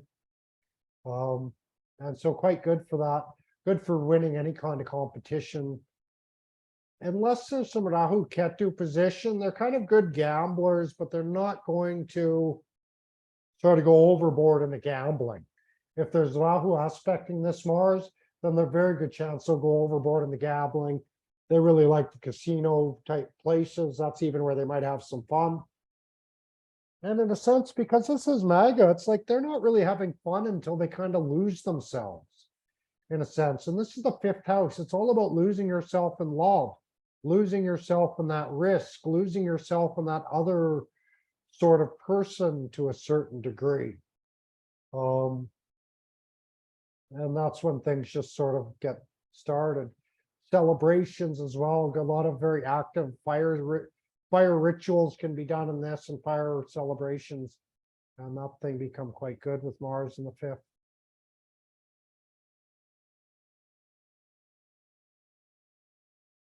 So here we found a lot of fighting against injustice. Lawyers, William Taft, I believe, was also a lawyer, if I'm not mistaken. Oh, I don't have William Taft up here. I'm pretty sure he was also a lawyer. Ruth Bader Ginsburg was a Chief Justice. And so again, they're kind of, this is going on in the sixth house, and so that's fighting for justice, fighting for, I don't want to say not entitled to fight, but entitled sort of to destroy their enemies. And so Mars really wants to kind of fight for what they believe in. This Mars rules the ninth house, ninth and the second lords, and so quite a good Mars in a lot of ways. That way, really good at destroying the enemies. Larry Holmes was a boxer. John Graham Burge. We see from Moon, it was a lot of almost revolutionary characters, and no limits or no boundaries because of that Ketu aspect. And so we really saw that come through with John Graham Burge that way. Guy Fawkes was also revolutionary, is going to blow things up. Jerry Garcia, very revolutionary figure. And so you see a lot of that with Mars in the sixth house with this position. So, go in here.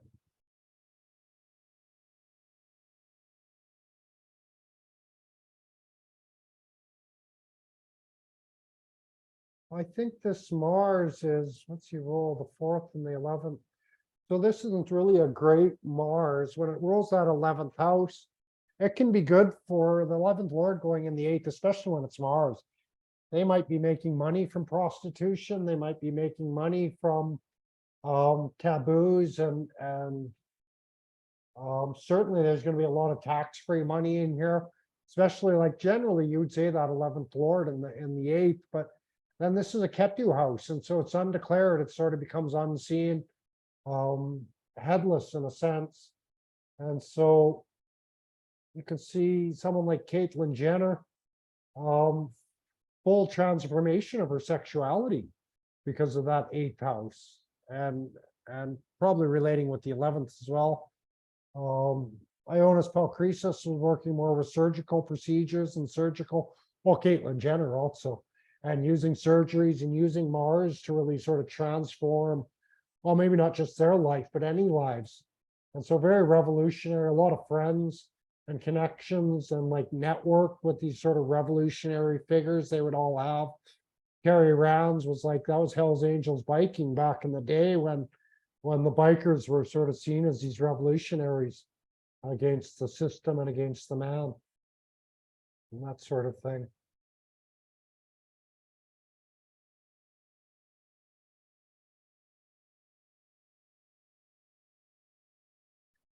So this also becomes well, it's the 5th Lord going into the 9th house.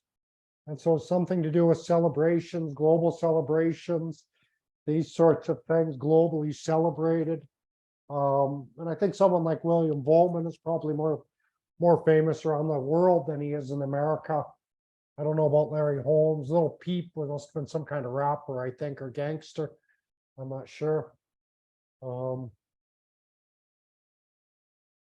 these sorts of things. Willie Nelson, obviously celebrated around the world and very well known characters. What is this? Let's look. Here we see that Mars coming into the 10th. And so we see these leaders, very powerful leaders here, very powerful sovereign figures. It's like these are characters, nobody's going to tell them what to do. And I know even Allison is like that with this from her moon.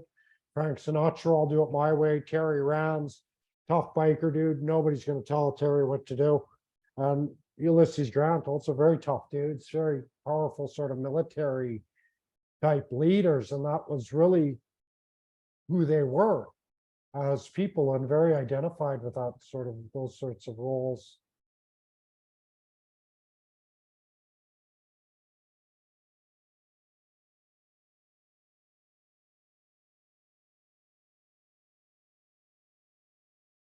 Yeah, Heidegger, one of the greatest philosophers in the 21st centuries.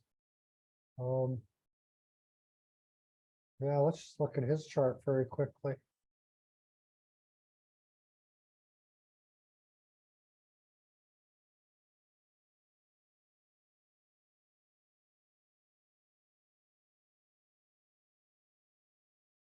So this shows his birth time was rated AA at 11:30. I must have disagreed with that for whatever reason. I think this would have given him the AA chart. And I'm guessing I'm not done rectifying because I don't usually leave seconds there when I'm done a rectification. But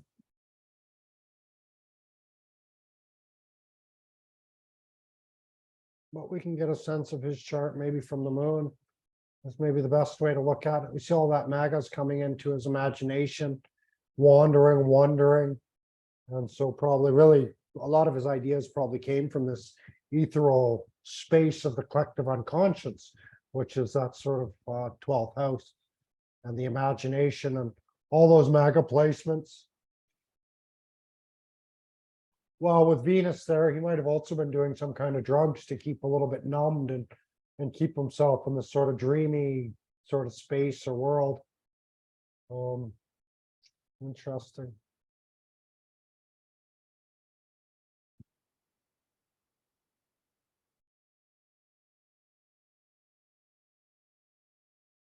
We see some similar, again, that sense of sovereignty. What is that? Third and eighth lord. And so if this Mars is rolling the third and eighth houses, means it wouldn't be a very good Mars for them. And you see some powerful people had it though, but it would give a lot of restlessness, not being able to sleep at all at night. Very strong libido, very strong sexual libido. But they would want to keep all their sexuality very hidden and very secretive, like that. And so you see all that sort of stuff come through. See, very powerful women have this sort of position. Princess Diana, Madame Helena Blavatsky, who was an occultist sort of person, Virginie T. She's also kind of an occultist figure as well.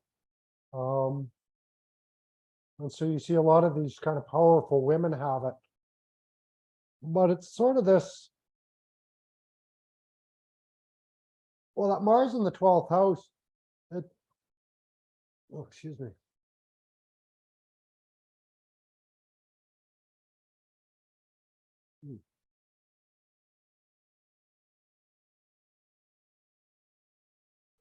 A little bit hiccups. Hopefully it doesn't stick around.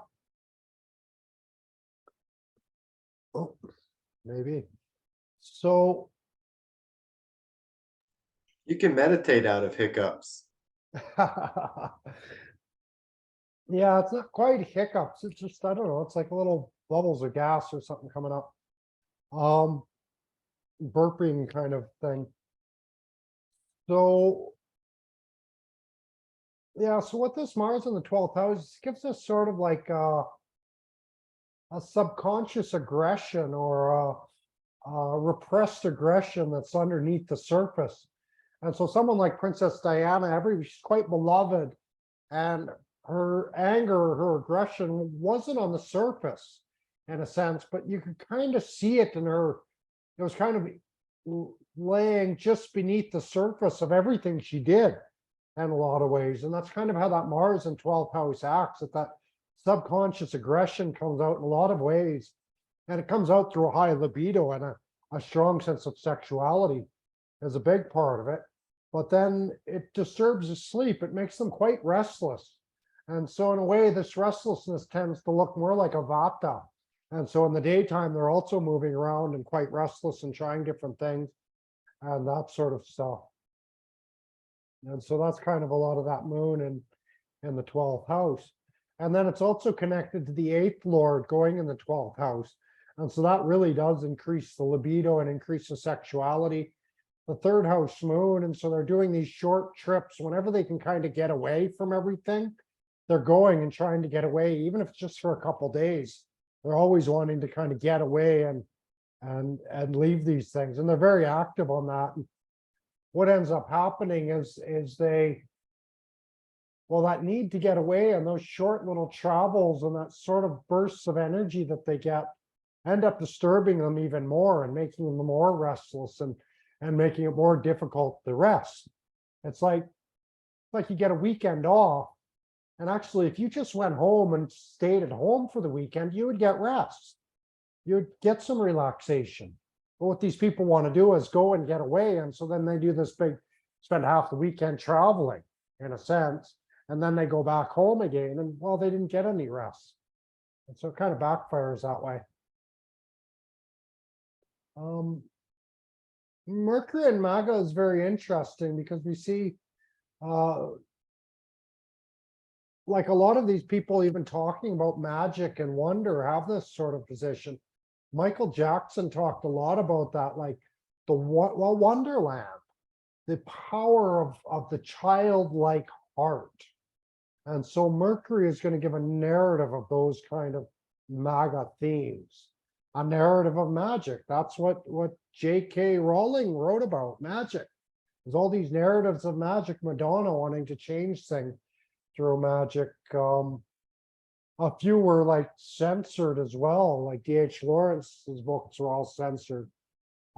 These sorts of things. Neil Armstrong, as I said, wrote a similar myth about going to the moon, trying to trigger that imagination. Tom Robbins, Tom Robbins.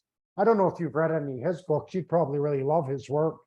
Great author, Jitterbug Perfume, and some really great sort of stories about, really unique stories about magic and mythology in a sense. But he weaves it into his stories in such a beautiful way. Great author. And so we see a lot of that kind of narrative coming out through the Mercury there, the narratives of losing the body. And I think what might also happen with Mercury is when they're speaking, when they're giving communications, they kind of do lose themselves to a certain degree. Like Lisa Kudrow, in a sense, I don't know if they're all the sharpest tools in the drawer. With Mercury's a learning ability in Magha. And so they might suffer some kind of learning disabilities in a sense with Magha. But we can't exactly call V.S. Naipaul or Ernest Hemingway very dumb either, but certainly a lot of these Ben English, yeah, you're not sure about that either. Ben English is, what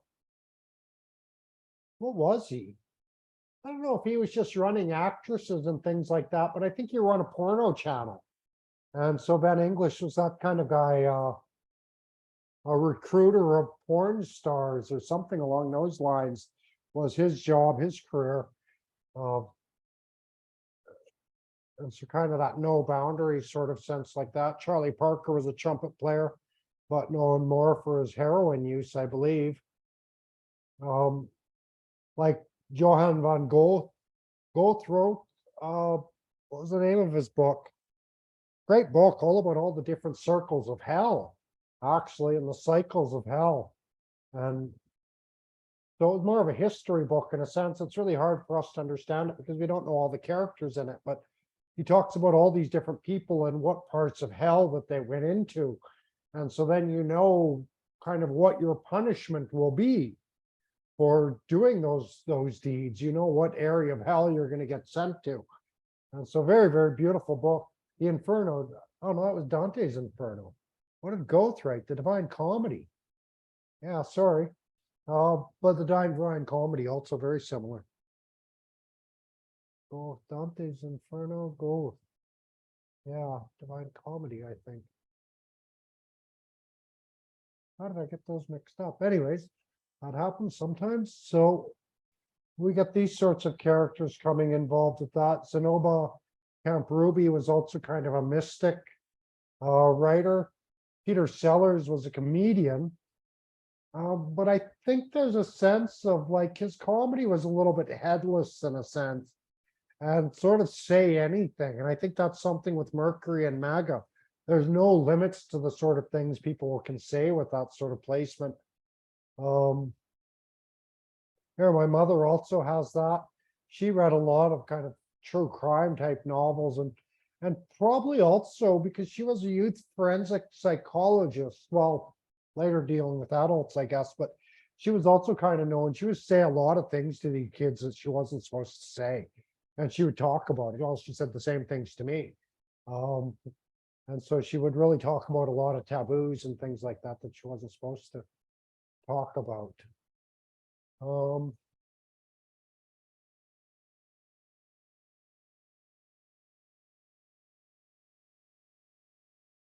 See, a lot of these people are travelers.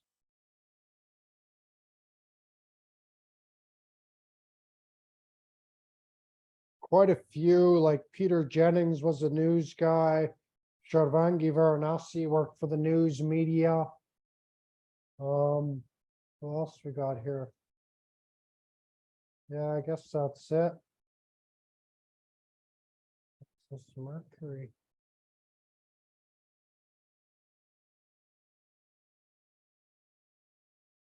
Just trying to figure out how it relates to Martin and Taurus. Taurus is one of my cousins. I'm not really sure how that relates. I do know, well, might give that as well some step parentage because that's Taurus. That's the big thing about him. He's a stepfather of a whole bunch of kids kind of inherited. But I'm not sure how true that is for some of the others. Well, Terry, oh no, it's Terry Fox. Where's the other Terry? Anyway, so got like that. See, the fourth Pada of this Mercury seems very strong with royalty and people that do hold a higher place. We've got that Emperor Wuhan has this, Prince Harry has it, Bashir al-Assad has it. The interesting thing about some of this, like Assad wasn't supposed to be the inheritor of his father's kingdom. It was supposed to be his elder brother, but he died and Assad sort of took it. And so we see a lot of that inheritance with Magha. Prince Harry of Wales, he's also kind of a little bit lower down. I think on the inheritance, it might be a bit of surprise when he inheritance things. Interesting. Andy Hug died kind of early. Some heart condition as well. He was a boxer or kickboxer, mostly working out of Japan. Did very, very well for himself there. There was a fighter. Killers, smugglers. Jenny's always talking about yoga nidra and losing yourself. Jessica B.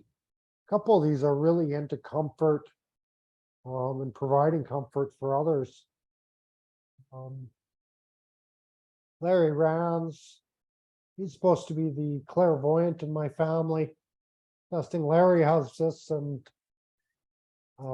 he does, what does Larry do? Kind of safety type stuff with the rigs. But it's interesting to see Larry and Terry, the Hells Angels guy, and Larry, who's the, I don't know, the family dirtbag or something like that. We kind of think of him, Captain Zero, we call him. Yeah, no problem. Okay, I'll just give you a minute. Oh.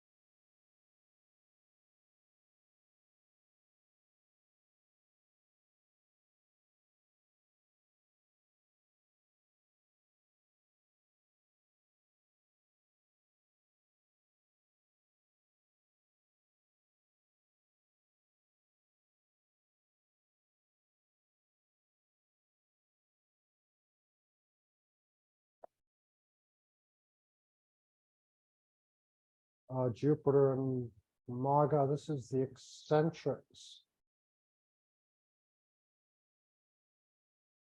Really doing a lot of priestly sort of magic in a sense. But I think this Jupiter would relate with the sense of like setting that atmosphere for magic in a sense, or doing those rituals that will bring sort of a magic.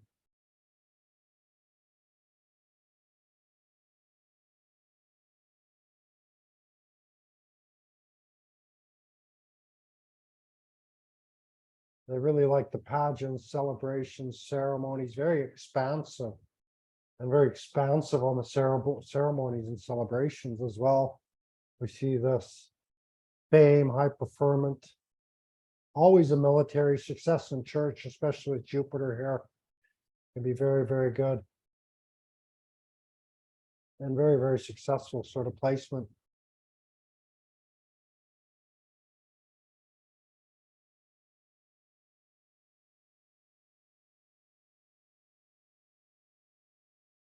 So we see, well, Celine Dion very much became the queen of vocals in a sense, queen of music. James Q also, I hate to put it this way, but also kind of a queen of knowledge, of wisdom, a professor figure. Sanj Hall was also Sanj Hall has been successful in a lot of different fields of his life. Actually, he was successful corporate management, corporate leadership type stuff. He did very, very well. And now he switched to more sound healing and these type of stuff relating with Magha. So I didn't pause it. I just kept talking a little bit, but I didn't say too much. But I did skip ahead. Now we're at Jupiter and Magha. And so the big thing with Jupiter and Magha is because the fifth is sort of like celebrations and ceremonies, or sort of Leo is celebrations and ceremonies. And so when Jupiter goes there, he really expands on those celebrations, really expands on the ceremonies, expands on the lineage, gives more knowledge of the lineage of that path, of that way, and that magnificent. And so it becomes very, very charitable sort of a position. And very, very capable of getting on stage and getting a lot of attention to themselves. We see quite a few musicians have this. Celine Dion, Moon Zappa does some music. Billie Jean King, I think, does some music.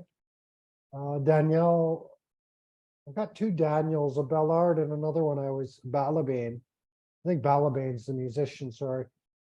Johnny Rotten, Keith Richards, these are big time musician guys, have this sort of stuff.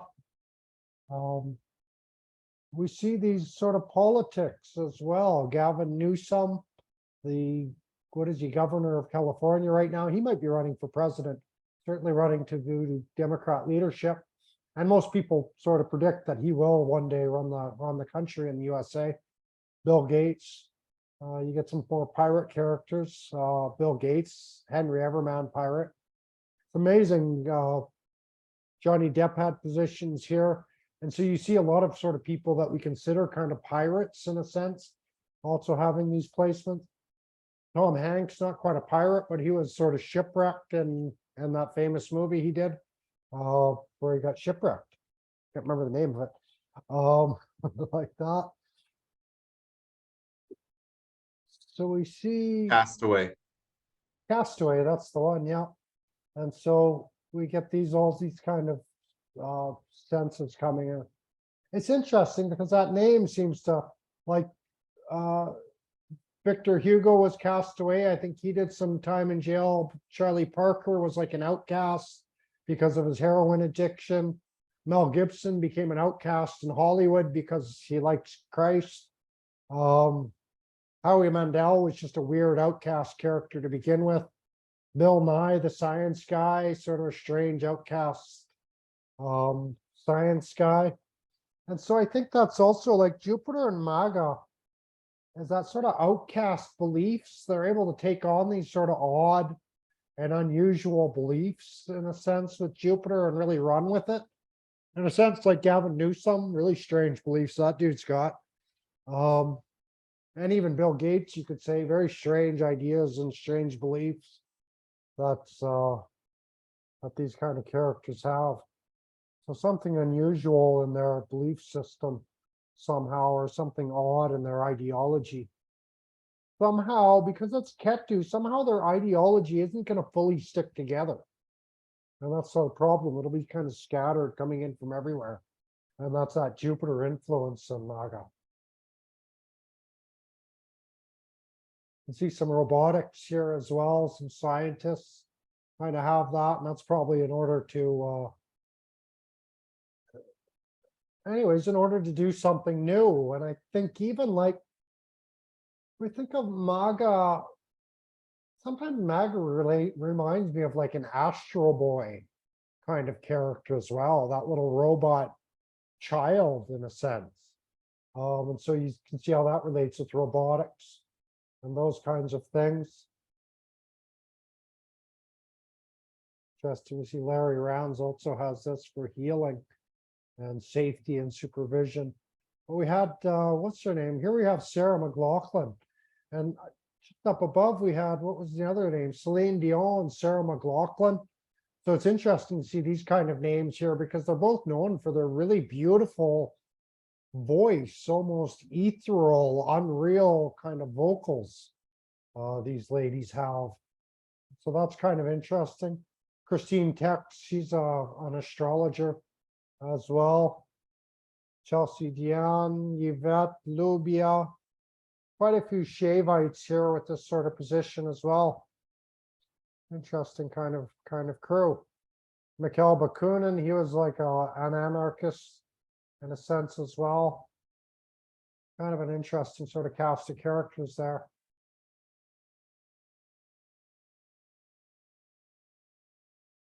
This is Venus, really loves that fifth house stuff, loves the ceremony, loves the magic, more the young princess and things like this idea, because it's the woman, the feminine energy, the princess, the queen, these sorts of things, usually very close with sisters.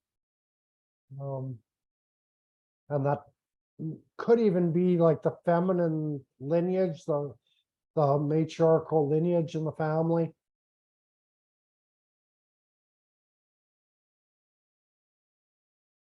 You see, BV Roman has this. Andy Warhol, not really, almost like this is Venus and Magha. This is their sense of style, their sense of beauty, these sorts of things. And so Andy Warhol's painting is probably a good description of Venus and Magha, because it's this odd sort of art. It's this odd sense of beauty. Cochininel, I don't know how to pronounce this name, but that was one of the first transgenders in, no, she's transgender or cross-dresser, but anyways, in theater and quite popular for that. And so again, that strange sense of beauty comes involved. Pamela Anderson has this in her fourth house, I believe. See a lot to do with lights and with headlights and lighting, stage lighting, and again, I saw a lot to do with headlights with this Venus Magha, and that was Pamela Anderson in the fourth house with the Rahu, with those nice headlights that she became famous for. A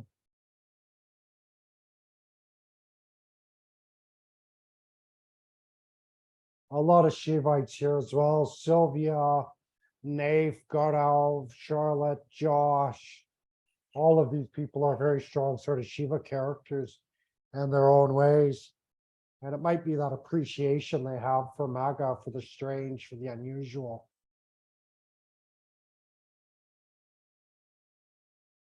Interesting with the second, we see Candy Bar. She was a character a lot like a Pamela Anderson sort of character. Sex industry or porno industry, but I think sort of light, like sort of here's my nice breasts kind of porn industry. Candy Bar and Pamela Anderson both involved in that. Ian Pavlov, interesting to see his name here because that was conditioning, sort of philosophy and that kind of thing. And so I don't know if that relates with his dogs and some appreciation for that. But we get David Duchovny. That's the X-Files dude. This David D guy. So that definitely relates with MAGA and that love for the aliens, the love for the unusual, all of that kind of thing comes involved with this. Look at these popes: Alexander the Great, Pope Innocent, Pope Paul, Martin Heidegger, Sri John Archibald Wheeler. He was the guru of quantum physics, I believe, somewhere there. Elsie Inglis. Again, I think there can be some breaking of glass ceilings also happen under MAGA. Again, it's that breaking of things, breaking of the rules, going beyond. See very powerful women with this. Elsie Inglis was a female surgeon, Ingrid Bergman, Gillian Anderson. That might be the woman that was on X-Files. Yeah. So it's interesting to find both those X-Files characters here. And so definitely we'll see some belief in aliens or extraterrestrials or other forms. We see, this is interesting. Patricia, she did her PhD in aesthetics, actually, Abhinavagupta type aesthetics, so studying all this Kashmiri Shaivism. Pranal Baba also studying Kashmiri Shaivism. My Guruji for astrology, Sanjay, but also good knowledge of strong Shaivite. Jonathan B. Strong Shaivite. Interesting. I think Phineas Gage is a natural Shaivite. And that's interesting because this is Venus and MAGA, so that appreciation for the headlessness. And so he had the metal spike shot through his head, lost some of his brain matter, and sort of got appreciation for that, started touring around as a kind of circus sideshow character. And it's interesting too that you mentioned like these Kashmiri Shaivisms and astrologers that are in this, Yeah. because it's kind of a headless art in a way too, right? Like there's no general direction of where it's going. It's just kind of whatever's everywhere and all over the place with these things. And it's also kind of the art of storytelling as well at the end of the day, which is Magha energy, right? Yeah, These very great much. storytellers are interpreting astrology in a way that makes it magical to us, right? At the end of the Yeah. day. So, And both, well, Kashmiri Shaivism deals a lot with magic topics. That's basically what it is, the philosophy of magic in a sense. And then I find like astrology is really, especially when I'm traveling to USA, I'm bringing this sort of magic and wonder to people. Just, I don't know how many times people have said, God, just blew my mind. Just give me a second here, kind of thing. Wow. Oh my God. Yeah, you know, and so that is that magic and wonder, that childlike kind of, it's almost a childlike purity with MAGA in a sense. So very, very much like that.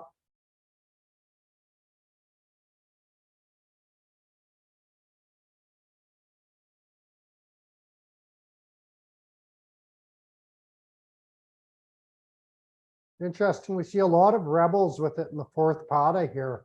Well, some economic type stuff, Angela Merkel, Gavin Newsom, John Locke. But then we get someone like Marcel Proust, who wrote, oh geez, he wrote 4 pages on the first moment you wake up. I think it's a whole sentence. 4 pages is 1 sentence or something like that. I don't know if it's the first sentence of the book. It's like maybe the 4th sentence, the book goes on forever. It's mind blowing.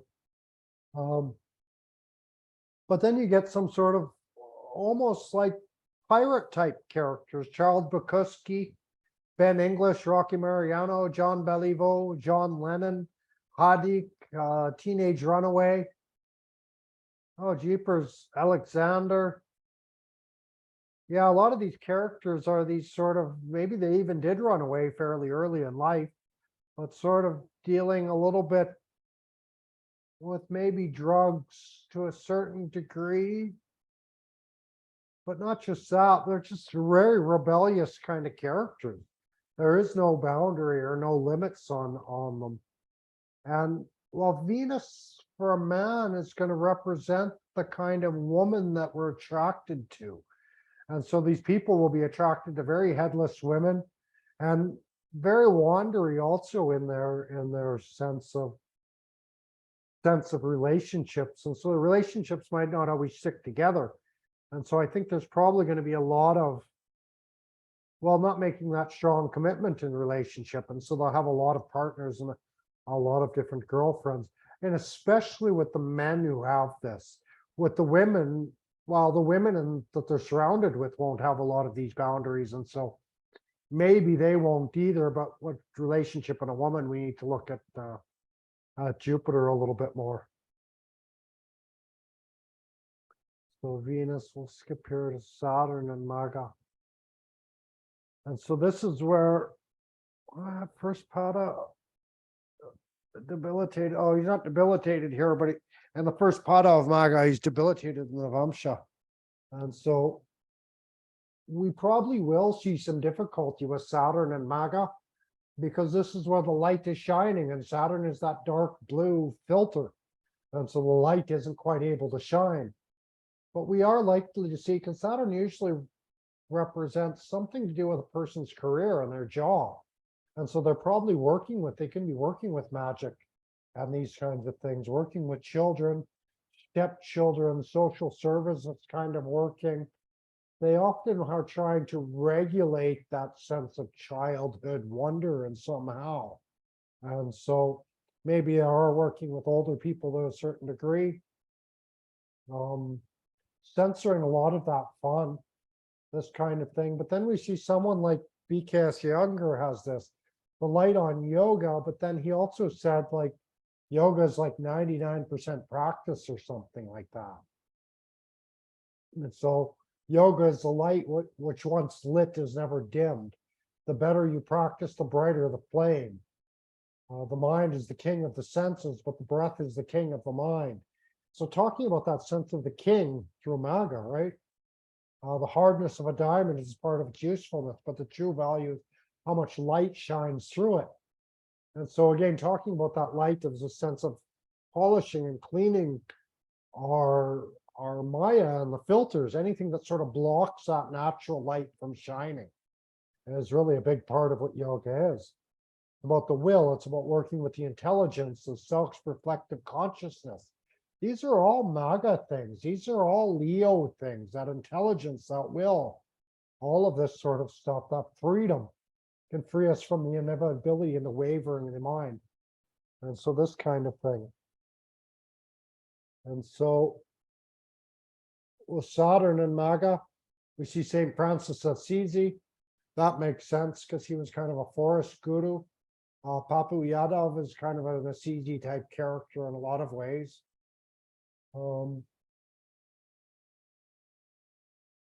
It's interesting. See some big philosophers. Ho Chi Minh, he was actually thought of as a great philosopher in a sense, a great communist kind of philosopher and savior, and to a certain degree. BKS Younger, of course, Reverend Billy Graham. Let's have a look at Billy Graham's chart here, because I think it's probably also quite interesting.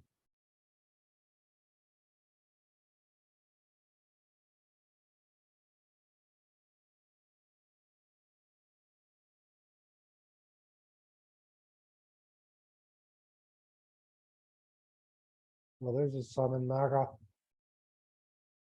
And so for Billy Graham, I think even like, again, if this chart is correct, it showed an AA rating.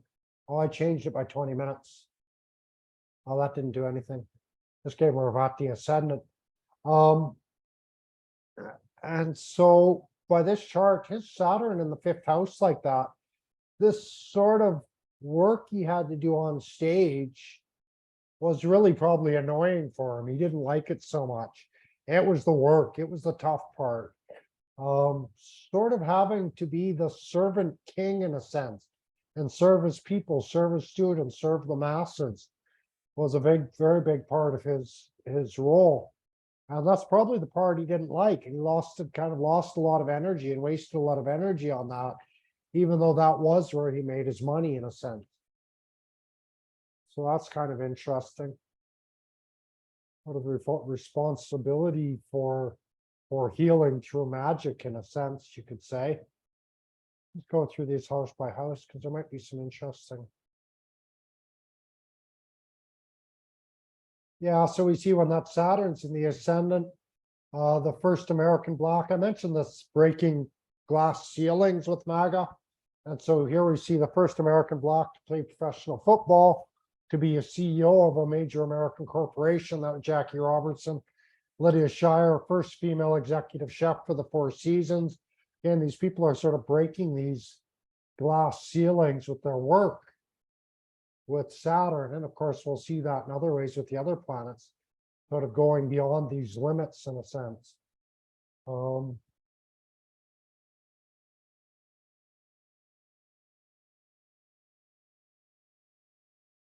That's the seventh and the eighth Lord going in the second house here. And so that won't be that. Whenever the seventh Lord is going in the second house is the eighth house from the seventh. And so anytime you see that, relationships are going to be changing quite quickly, suddenly, unexpected. If you think of the seventh house as being the partner, then it's the eighth house from the seventh. Now, Saturn's not going to be that bad here, but what's going to do is the partner is going to be quite frigid. The partner is going to have some sexual repression. And then, of course, that aspects your own eighth house. And so you pick that partner because these people are somehow sexually repressed. Could you show me that on a chart? So let's look at Nehru's chart. Oh.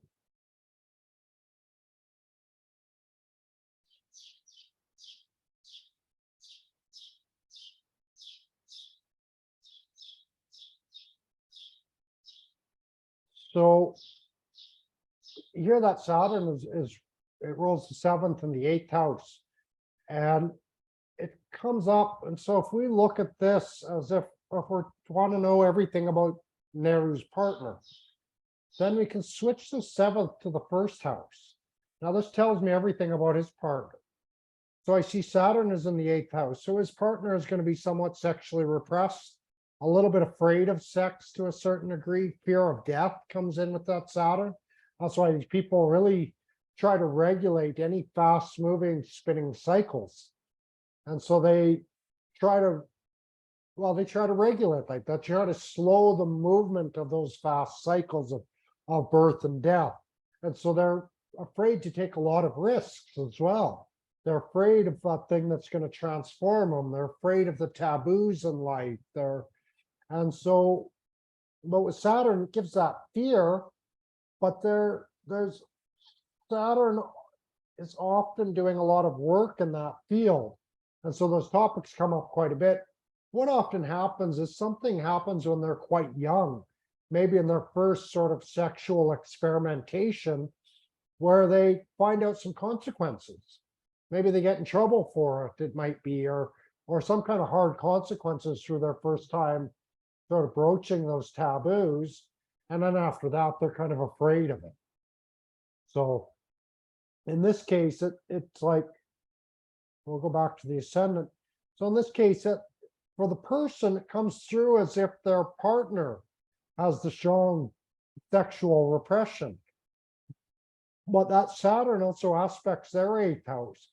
And so the partner is really just mirroring what they have inside of themselves. So, like that.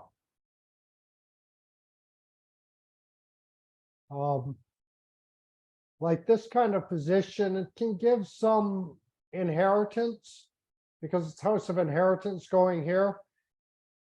But it might be some old like land in the village or something that's not really worth a lot of necessities, right? You inherit another mix master in the modern day or something like that you don't really, necessities you don't really need, or you already have. And so it's not great for inheritance, maybe because the sun is coming in fifth house, that probably boosted family wealth and gave some investments and things like that to inherit as well. But he would have looked at his family like these kind of lowly villagers, and anything he inherits from the family will be seen sort of similar. No big deal to the other heights that he makes on his own in life.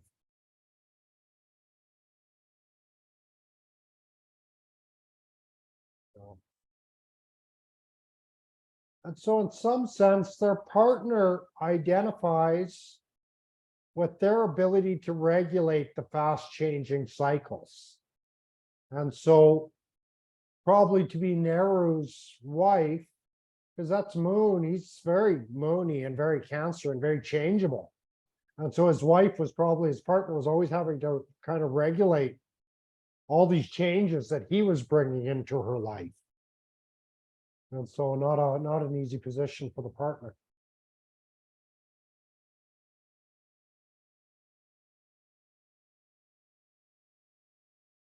We see it coming involved in the third house. Now, this is the ninth owner coming into the third house. We could, James Clerk, I got Trump Jr. Maxwell there twice. So this is interesting.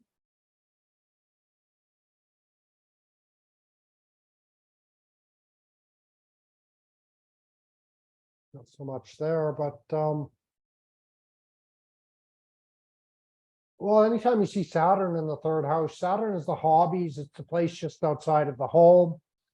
The ninth lord gives some higher wisdom of probably of third house type things. So higher wisdom of sort of managing groups, regulating the group sort of thing. But it also rules the eighth house. And so those groups are always changing. But somehow these people would be sort of that solid, stable member of the group in a sense, a person who would really stick with things, even though other things would be changing within it. I want to say there's a bit of gangsterism here. Chi is a gangster, Trump Jr. no doubt is a kind of gangster, Yadov, bit of a gangster, low level kind of gangster sort of character. Like that.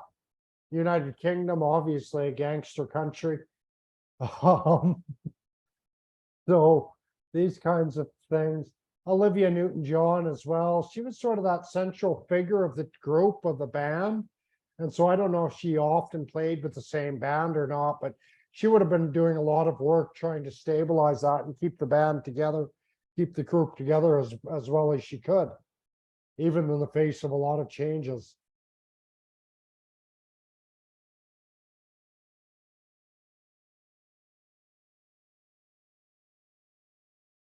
So here we got the Yoga V, or the Yoga Saturn roll over the ninth house and the 10th house, going in the fourth house.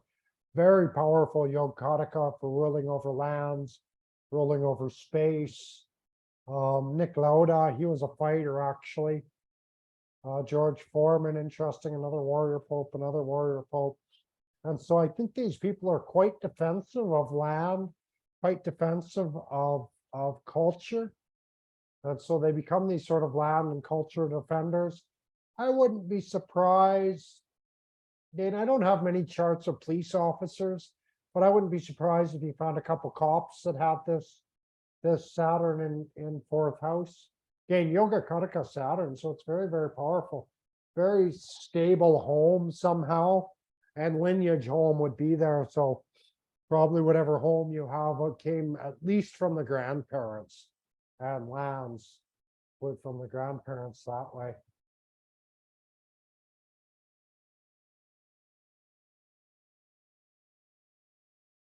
It's interesting. Ho Chi Minh, Wesley, Ron DeSantis. I got this from Wesley, this sort of Course in Miracles, actually. And Wesley's been studying that for quite a while and involved with a massive network of people that study in the Course of Miracles. I think these people are quite hesitant and afraid to take the stage, but eventually they do, and eventually they have to, and they become very, very good at it. And so they probably have to practice very, very hard before they do take anything forward. But you can see it's very good for politicians. Excellent position for politicians, Saturn and Magha fifth house. Interesting, when we look at Saturn in the sixth house, we see St. Francis of Assisi, Reverend Billy Gane, and the Sri Sri Ravi Shankar. I'm pretty sure this is the spiritualist Ravi Shankar and not the sitar player Ravi Shankar. And so very powerful spiritual position. Rabindranath Tagore, Rahul B. Rahul B's interesting character. He's really funny. Actually, he's one of these guys. I think Ranu is also like this. He's one of these characters that's like, oh, spirituality stuff, foo-foo on spirituality stuff. Forget it. Isn't that all kind of nonsense? Kind of asking questions like this. But if you look at this guy's life and you look at what they're doing, you're like, you're fully involved in spirituality. You can't say anything bad about it, actually. But they do. They kind of run it down. But I think quite deeper, there's some Saturn maybe delays their connection to that magic, delays their connection to that really childhood wonder of life. And Raul is certainly like that. I don't know if he's fully connected yet, but he spent most of his life very, very serious kind of career pursuits. And then I don't know what exactly what happened in his life. And he changed and he went away from that. He's gone yoga path and studying much more yoga and spirituality. And I think for him, it was even quite a leap. Me and him became quite good friends. And it was quite a leap to become good friends with an astrologer. But I've got a few people like that. They make a little bit of fun of me doing astrology, but they're still there. They're still sitting there listening about it, learning about it. And so I think making fun of me is their way of getting close to me. Kind of thing. And maybe that's Magha, the little boy pulling the girl's head tails to get close to her, or her pigtails to get close to her.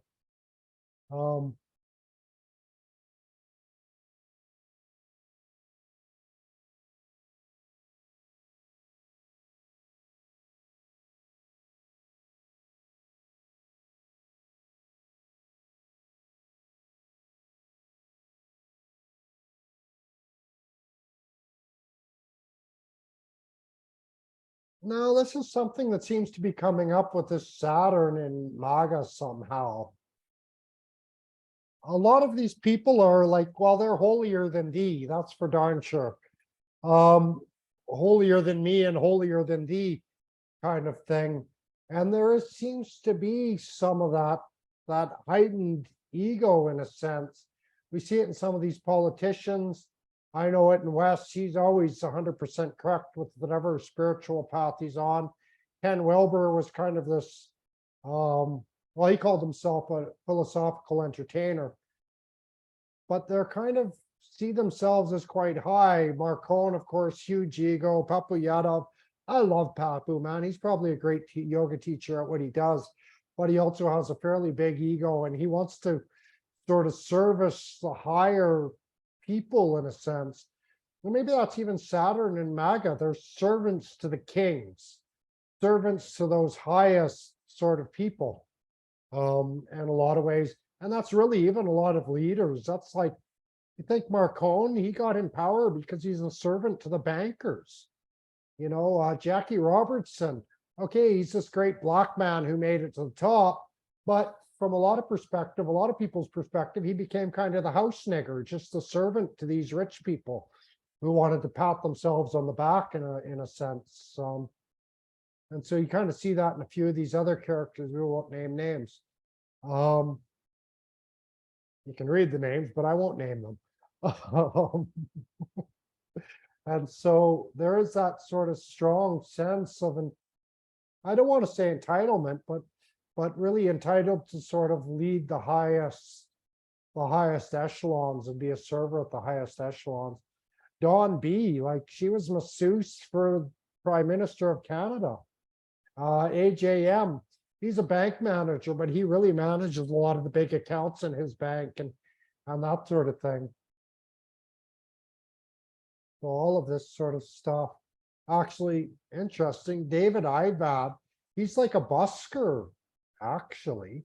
And Dawn actually did almost like busking type massage. She'll go out sometimes, you know, when there's like a farmer's market or that kind of one day farmer's market pop up in town and stuff.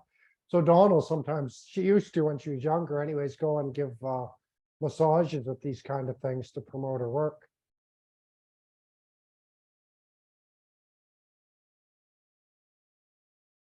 Yeah, that sort of servant to king seems to kind of run through a lot of these positions with the Saturn. even though we see someone like Thomas Jefferson, but he was a lawyer serving the elite establishment. Jeremy Corbyn, he was a left-wing guy, but he was essentially just a puppet for the powerful. BKS a younger, I hate to say this about him, practice, practice, practice. He was a great Guruji, but he was sometimes kind of a puppet for, anyways, he was kind of a puppet for the Western appetite for yoga. And a lot of his yoga, a lot of what he's famous for was actually other people's writings. Other people did the writing and put his name on it for a lot of his books, I'm sure of it. Like that.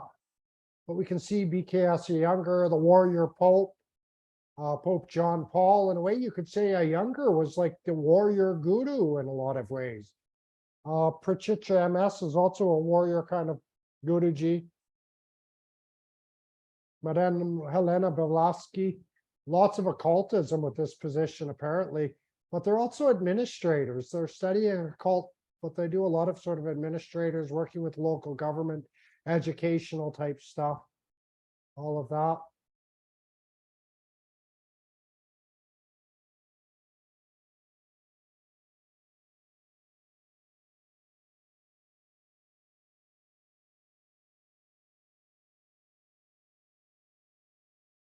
So here we get a lot of gamblers with Rahu and Magha. This is, my father had Rahu and gamblers, horse racing, gambling, loved that. Woody Harrelson, Ralph Klein, he was a leader of Alberta for a while, notorious gambler. They love the casinos, they love all of that sort of stuff. Just fascinated with it in a sense. But Rumi fascinated with that dance, with that spiritual aspect of it.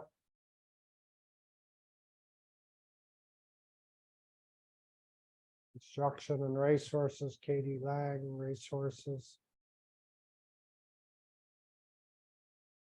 George Bush Sr. Seems a lot of Americans have a lot of respect for him and they kind of laugh at his son, the junior fellow. Make fun of him like he was a frat boy, but they're like, oh, but Bush Sr., there was an intelligent character. But he was The on. same thing's happening to Trudeau. What's that? The same thing's happening to Trudeau. His dad's Yeah, respected, but he's coming off as the school kid. His child, yeah, like he got his, they just got their position because of dad, because of their name. They're both just kind of these goofy frat boys who never actually did anything in their lives, except have the name to give them leadership. Like Justin Trudeau was a whitewater draft guy before he became leader of Canada. He did a little bit of boxing coaching and stuff like that. And so pretty useless for the most part. He has nice hair, I'll give him that. And so by all means, we should have a leader with nice hair. and the prime minister is really just there to put a pretty face. Like at the end of the day, it's like everyone together makes the calls, right? Yeah, and I think that's some of the MAGA stuff too, is a kind of the figurehead leader, the person who, you know, they give him the position, but really all the truth happens behind that. And so there is some of that there, I think. Certainly. And so the Rahu in MAGA is really going to get just fascinated with the royalty, fascinated. Usually really big egos. These are the people that think they're something special, think they have a power to lead. Quite powerful. They can reach high positions, no doubt about it, but they're not really fit for leadership. They're not really fit to be kings from another perspective. And we look, I don't really see anybody who actually became a king with this. George Bush Sr., one of the few ones maybe that did. Some high positions they achieved and leadership positions, but not a lot of kings there. George Bush Sr., he was a king, but he was the head of CIA. He was a spook. And so that's what you're more going to see with Rahu in this position, is that, anyways, Barack Obama has this Princess Diana. This figurehead kind of character is really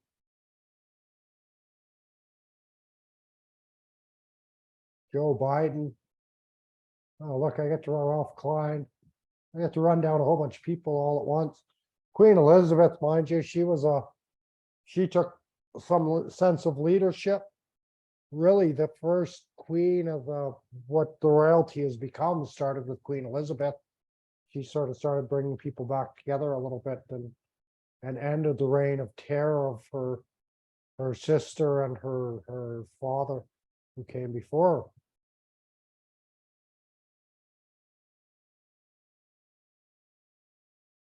So I think let's just have a look at Ketu here, but I think we'll kind of through this. Because Ketu, of course, it's going to remove any limits. And so I think this is a position where we're more likely to see people losing, kind of leaving their body, and maybe very spontaneous sort of senses of leaving their body and loss of self and loss of identity. Certainly AOC, she loses her head over everything. Fran Percent, she also kind of loses her head over everything. Yeah. Mr. T, that kind of odd character, Claude Monet and George Strait. Also, we see casinos and gambling. Sheldon Anderson has this sort of position. No boundaries when it comes to any of that kind of stuff.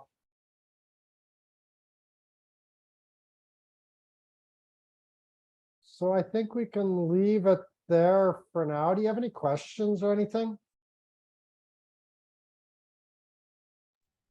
No, that was great. Definitely have a good feel of what Magha energy is and can see it in everyone and in placements and in feeling and understanding it. So yeah, Yeah, mission accomplished. yeah, wonderful. So that's sort of that's Magha the Magnificent.